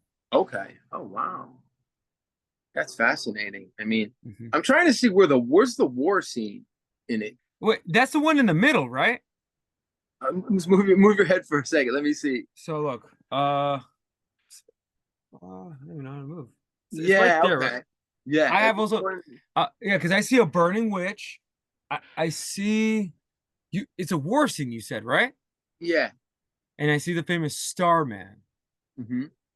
A It's fun. romantic scene? Is there a romantic scene there? 'Cause that's what I my Um, it's funny. I can't tell, but it's interesting. It's like the middle picture, right? yeah. Because obviously there's a horrifying, scary picture with the someone But burning. It looks like at the yeah, stake, and the that would famous be Starman, that would be Joan of Arc. witch hunt. Oh, witch hunt too. Yeah. Maybe going towards that. So I mean, yeah, it's very interesting how that album comes out. Uh, I never really analyzed it. I always thought it was it's an interesting no, but it's cover. iconic. But dude, it's one of the greatest rock album covers ever. It's so iconic. Oh yeah, definitely, definitely. And Hugh Sims is like he's a genius how he put things together. You It's, know, it's similar to like Permanent Waves because it's not really it's not a painting. It's not Fly By Night. It's not an owl or it's not Caress of no, Steel. I don't know no. what kind of style of art would that be under where you put things together using real images of Hmm. people. There's got to be a name for it. I wonder It like it what. it kind of reminds me of the art style of doing a collage or something where you Yeah, yeah, com collage. combine elements, and what's really cool is that he actually photographed this scene here, Yeah, and again it's just yeah, Hugh Sam is brilliant. He he was definitely designed some brilliant album covers. very, like I said, closer to Permanent Waves. He gets this is like a Permanent Waves album, but then Yeah, going back to I wanted to bring this up. Farewell yep, to yep, Kings. yep. That's the There we go. deluxe. Back in the days when you'd have CDs, this was the deluxe thing that came with it. It was amazing, and that's just a great album cover. So Yeah, it's so different from that. And the next album cover is going to be very Andy Warhol. Campbell's. yeah, He yeah. goes. he goes from this kind of intricate No, I was collage. gonna say no, he goes from so it's funny because on 2112, the album cover is pretty simple. It's Yeah, not that it's not, but then he gets really complicated with A Farewell to Kings. yep. Obviously gets really out there with Hemispheres, Hmm. Permanent Waves, and Moving Pictures. Like you're right. They're two of these kind of albums where, They're not painting. he They're like collage. You said no collage. Yeah. photograph collages, and then when Signals, and if anything, I think they return to the paint style and Grace Under Pressure, Oh yeah. Then he gets back into painting. That's a which great which cover. which they Big, get it kind of seems like getting more simplified, and Signals is the peak of that. Like Andy Warhol, like just yeah. simple Really. signals, dog, fire hydrant. Yeah, a Dalmatian in a fire hydrant. I never understood that. Now I understand it, but when I saw the album cover, I'm like, huh? Well, Like, it's anticipation the dog's about to piss on a fire hydrant. You know what I mean? Like it's like a joke, but it has nothing to do with signals. no, Like that's what's so strange about it. this has a lot to do with, there's like you know, uh burning witches or whatever, Right, it's right. No, uh, and it's significant that, and in the back album cover, you see the film crew actually like, filming the scene. yes, yeah. So So that's that's the other piece of the element. So, right. and I love this note here. I just got this from the internet, but it's a triple entendre. So it's kind of like a pun, like literally moving pictures. There's lots of things Yeah. moving. Photojournalism, I guess, in a way, would fall under that category. Simplifying the next album signals, you know, to just that has nothing. They don't sing about a dog pissing on a fire hydrant. They do have a great song called Dog Years or Dog Years. I think I sent it to you off of Text or Echo. So there's a dog Hmm. in their lyrics somewhere. Um, and then Grace Under Pressure is painting. Um, and then Power Windows is just a guy looking through what do you call those things? My brain is not working to make things look closer. Like a Telescope, yeah, yeah, binoculars. binoculars. Is a guy Right. looking through binoculars. What is that? Because that's also another strange album cover. Is it a drawing, like a painting? No, it's a guy. Looks like a person that he sketched and he painted over. Maybe Right. I have no idea. That's And then they get really simple on the Hold Your Fire. Like yeah, just really and really simple. then they get simple again with Presto with that rabbit. The magic of a rabbit in a hat kind of thing, magician. And then as they get into the 90s, it's just more simple album covers. Nothing Nothing over like this the top. level. Yeah, Again, I no, I think just like Rush, all their albums are amazing, but I will say, starting with and this is my opinion, 2112 and Grace Under Pressure, just album covers alone, and their whole discography is just immaculate. oh, Every one of those albums is perfection, from the oh, album cover, from the music but that, and lyrics too. oh, it's really amazing, And Great run. they weren't like Maiden where every album you expected like a new Eddie, Mm, you know, right, like you look right, forward to what's Eddie gonna be like on the new album. So Derek Riggs had right, to be really creative. Like Fear of the Dark, Eddie's in a tree, you know what I mean? Like right. and even now, like, Eddie's like modern and stuff. So but Rush they did different things and then they got more simple as the time went by, as 90s and Vapor Trails is very simple album cover. Mm-hmm. Mm-hmm. So the peak of Rush's complexity albums are from like Fly By Night up until Moving Pictures. Yeah. After pretty much, nothing really. I wouldn't say it's great, but not like the 70s, early 80s. All right, so talked about the philosophy. So now I figured we covered every song. We covered the album cover. Anything else about moving pictures before I move on to a next segment that we talked about coming up with their Rush's influence, each And member? no, let's just jump in there. Just so Okay. we can understand moving pictures, where they're coming So, from. um, so who do you want to hear first? Alex, Nails, or Getty's Wait, influences? and this is their influences on moving pictures. No, on their instruments. Oh, so we're gonna be moving away from moving pictures. Yeah, I was gonna say, yeah. Do you want to Oh, talk okay. Hold on on. moving So, pictures? all right. So, yeah. So Rush. So moving pictures is probably their most iconic, greatest album of all time. And just looking at each song and analyzing it very carefully, I can see why. I can see Oh yeah. why that this album was massive because Rush were building towards it, starting Oh, with, they've been great, but starting with 2112, they were mastering their art form, right? yeah. Oh yeah. And they were building to moving pictures. So it's success well deserved. Every song is a knockout standout. There's no bad song on this album. Oh yeah. Every song is perfect. Even the long one, Camera Eye, give it a chance. I know it's Oh 10 minutes and 56 seconds, but it's probably the best rock that you'll ever hear.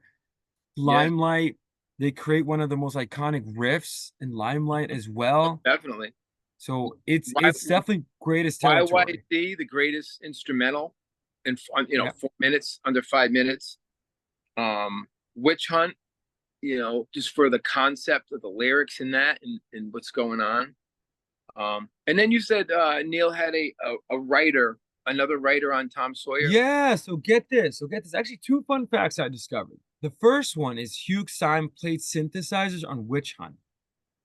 Yeah, yeah, that's interesting. I forgot about So, that. and again, we talked about rare collaborations that they do because Rush normally don't do No, that. no. Um, and they're also so the only song where someone gets a songwriting credit is on Tom Sawyer, right? The Yeah, famous Tom Sawyer. So it's written by Neil Peart and someone named, I could be butchering their name. It's Pi Dubois okay. or Sounds like a Canadian. Pi Dubois. Yeah. So we would have to look more into this, Yeah. Maybe it was a but friend of Neil's. Who knows? Not that so Neil. Oh, no, and while you're because we're gonna be moving on to their influences, right? To cap off the Rush episodes, yeah. maybe I will look up who Pi Dubois was. And they also, and I think you played on different strings too. I think you played piano on that. Yeah, yeah, So it's interesting. The guy who does the artwork comes in as a guest musician, I know. It's and, amazing.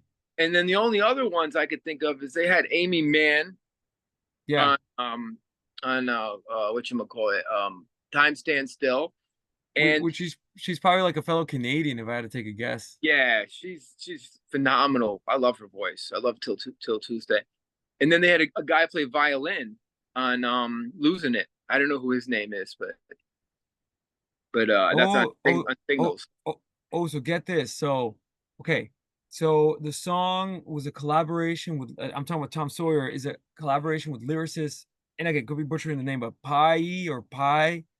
or Paye Dubois of the band Max Webster, who Oh, also co-wrote the Rush songs Force 10, Between Sun and Moon, and Test for Echo.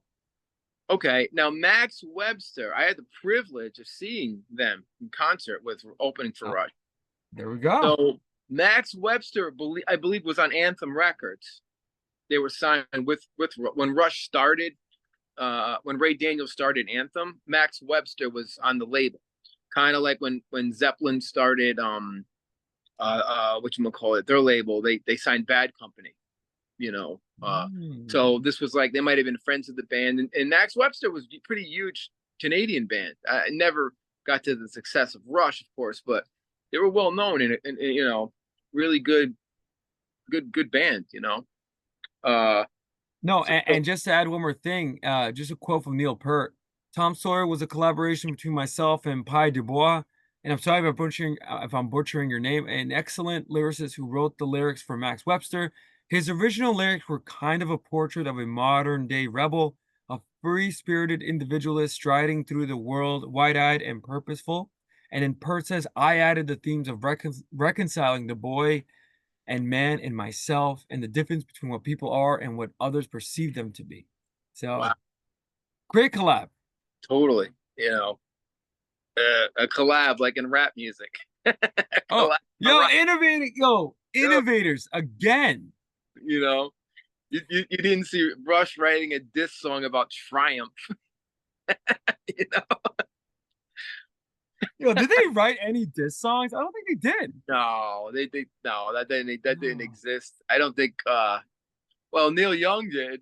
I mean Skinner did. oh, we'll talk That, about that that's on the the Southern Rock original episode. stuff, you know.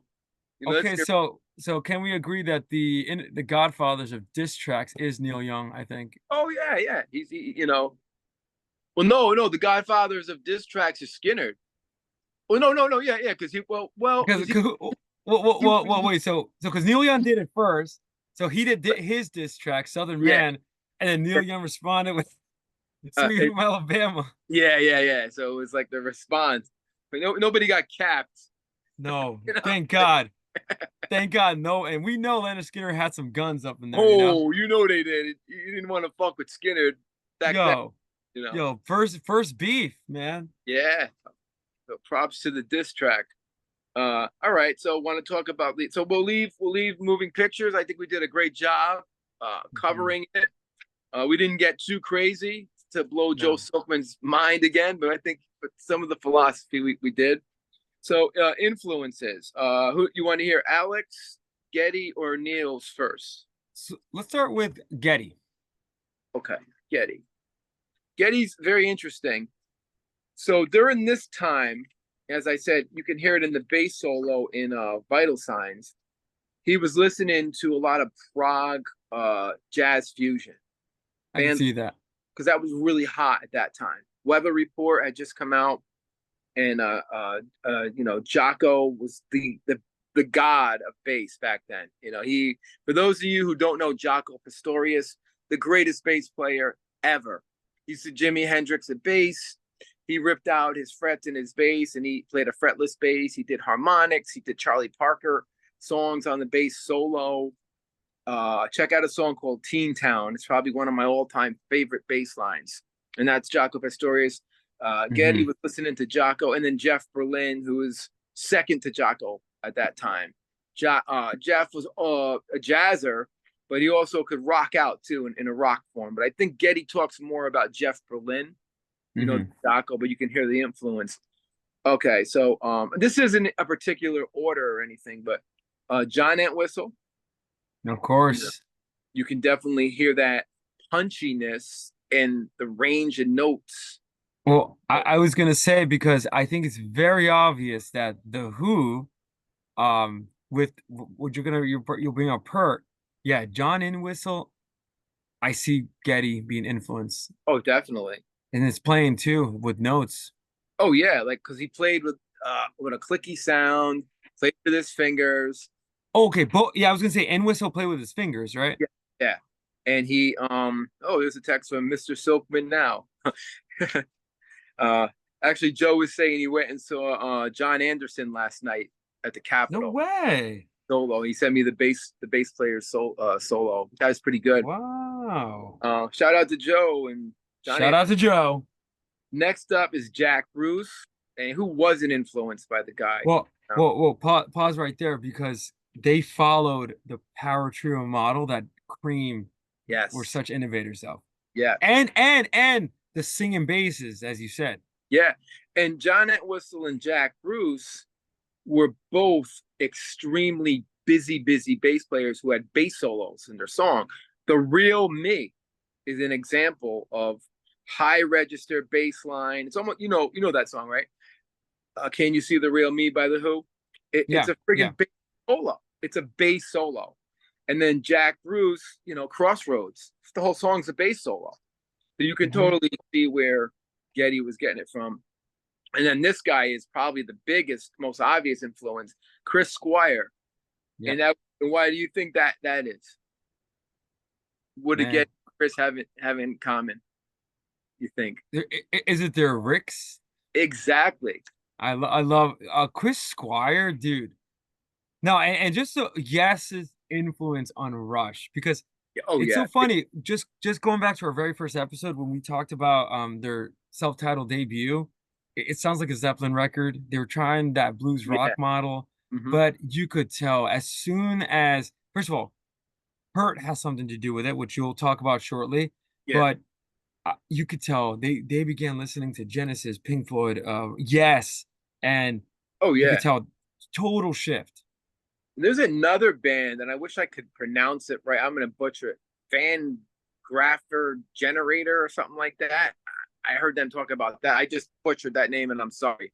I had one of their albums, but but Chris Squire had the bass sound of like that, Yeah, like I'm gonna say long distance runaround with it's the greatest bass sound. greatest, You know, greatest I remember whenever roundabout. I would go to do a mix on my when my bands were making albums. I call them albums still when there were still studios to go to. Yeah, Not somebody's house. I'd always bring long distance runaround with me in the bass. An engineer, like, what kind of bass sound do you want? And I'm like, I want this sound. And he'd look at me and he'd start laughing. And he'd be like, oh, all right, I'll try my best. I said, I want it to be upfront like that. I think the guy's name was Eddie Oxford, who was Yes's yeah. uh No, the engineer, producer. bass is so in your face with that God, song. Roundabout, yeah, no, the whole album. oh, And my God. favorite is on Closer to the Edge. Oh, the bass is insane. Oh gosh, that's my favorite part. And I've seen the live. I think I sent you the live performance, which I watch like twice a week. Yeah, Oh gosh, and who's the guitarist? Remind me, Cheech. Steve Howe. Steve Howe. Yeah, Oh my goodness, but that's something that's for Alex. yeah. But There- dude, There's a yeah, song called Parallels. I think it's called Parallels. It's on Going for the One. It sounds like a Getty line, and it came out like in right. '76. Uh, so who knows if Chris listened to Getty at one point.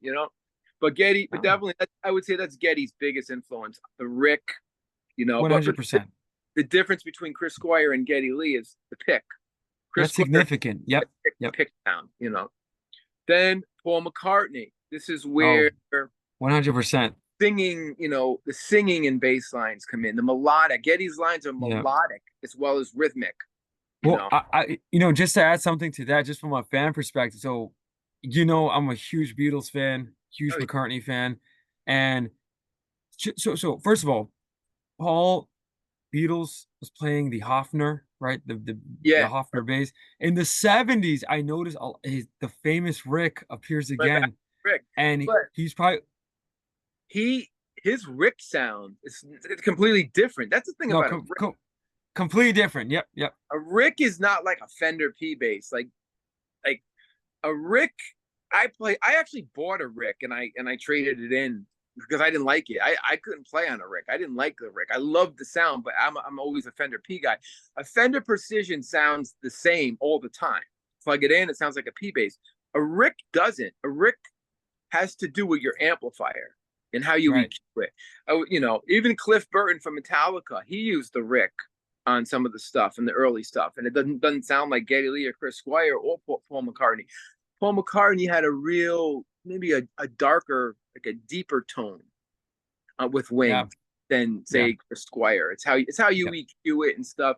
The thing I didn't right. like about the Rick, it had this big bulky piece in the middle of it that Mm. I was used to a P bass where they have the one pickup.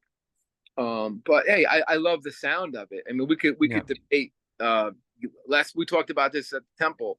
Les Paul versus a Stratocaster. Like right. what's the better guitar? They're both I amazing. don't know. I don't know if this has something to do with it, but for some odd reason, the Rick spiritually speaks to me. Just something about that Rick. The Like Rickenbacker guitar. We were talking about that.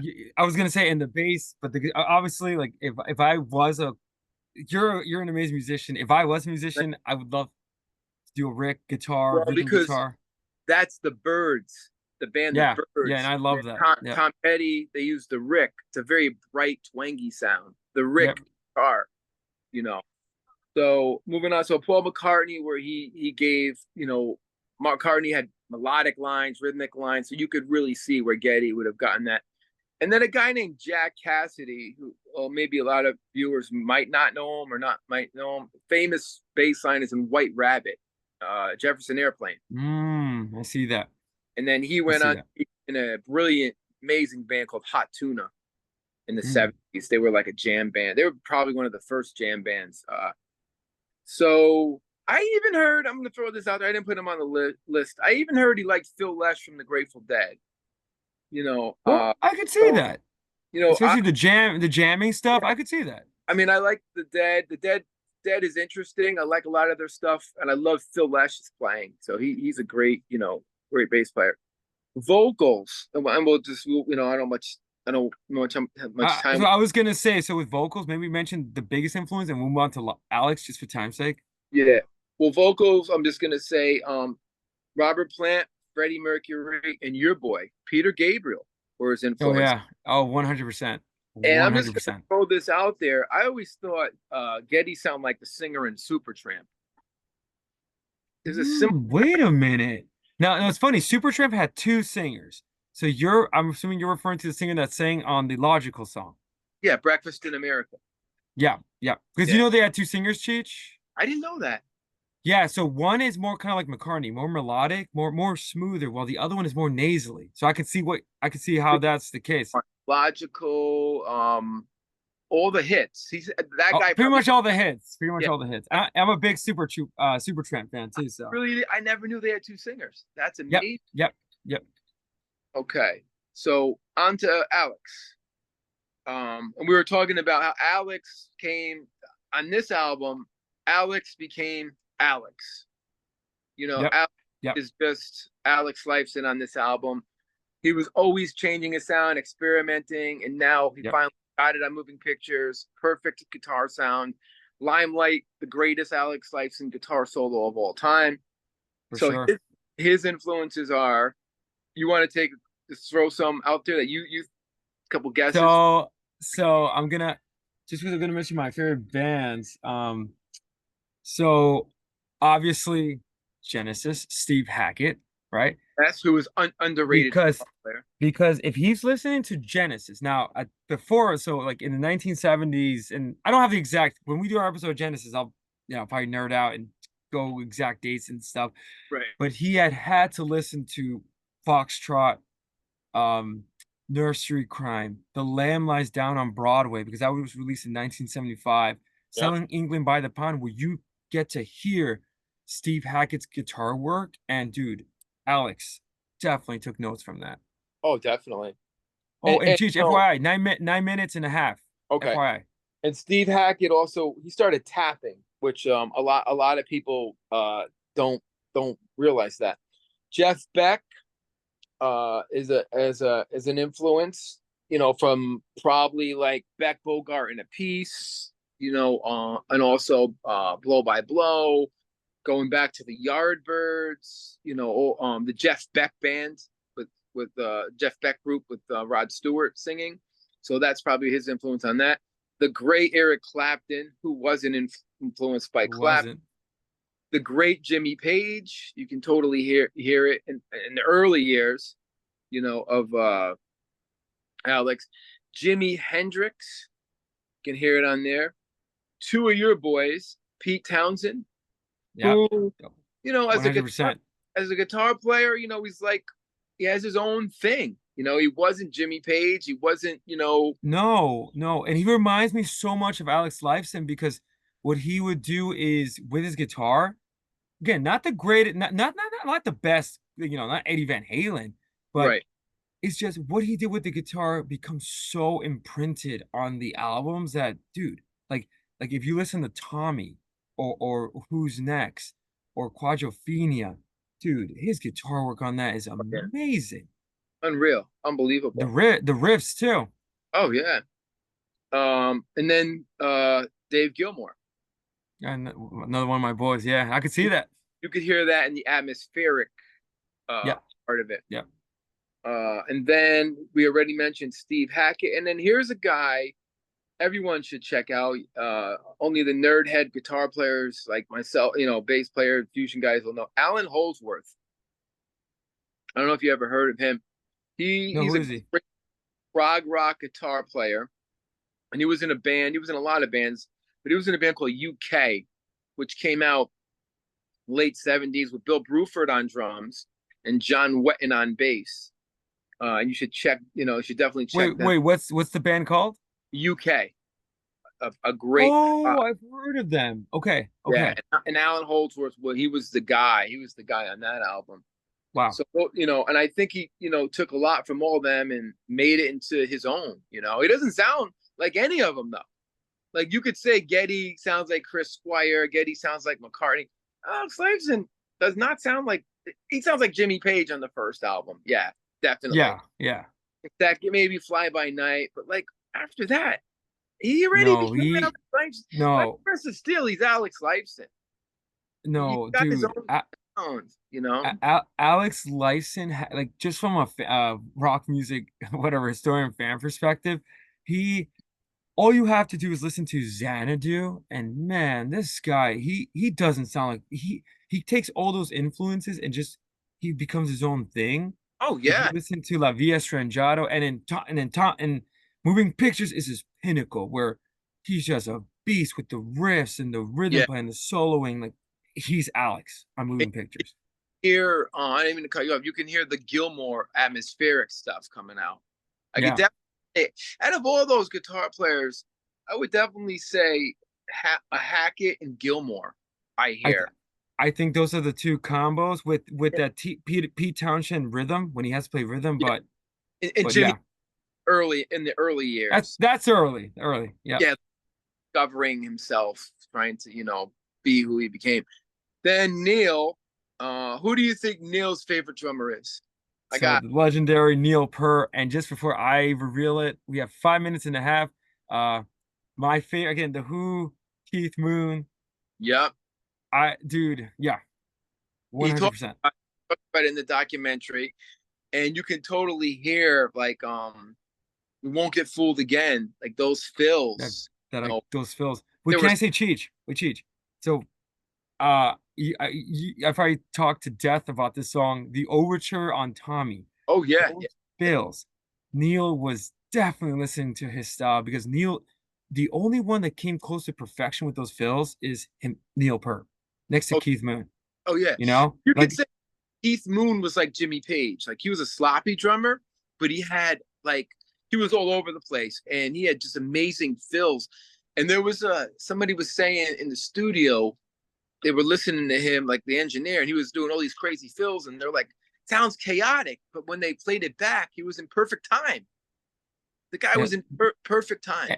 and that sounds mystical to me because when I listen to the overture on Tommy, Yeah, dude, that song is just rock ecstasy. Like, totally and when he comes with those fills, man, crazy. The next one is John Bonham for of Power. course, legendary, of course. Bill Bruford, it all goes back to Yes. Yep, All yep. guys, And what he got from Bill Bruford is displacing the rhythm. So, like, I'll give an example. I know we got like 3 minutes probably. If you're playing 4/4, I was in a band, I was in a prog band, and the drummer did this all the time. He'd be playing 5/4 when you're still playing in 4/4. And it adds an extra beat and it kind of makes you like makes it sound really insane. It's like 5/4, they call it. So Bill Bruford is the master of that.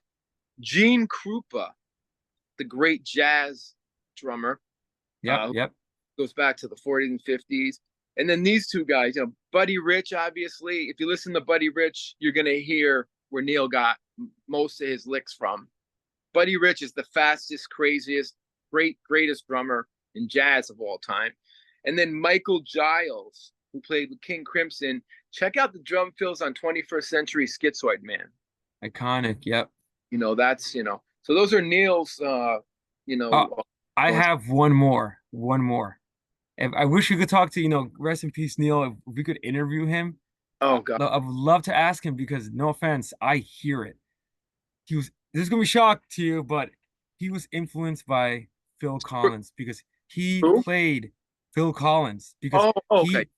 he played on the classic Genesis records, starting with Nursery Crime, Hmm. Foxtrot,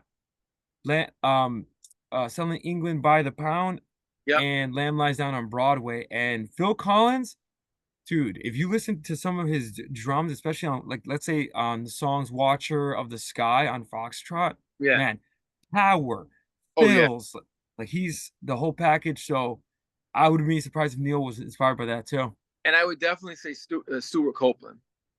Oh, that's eventually, yeah, when they started Yeah. embracing the ska and Yeah. reggae Got sounds. that. So I would, that would be on my list, the number seven. So this was a nice little segment to do Rush's influences.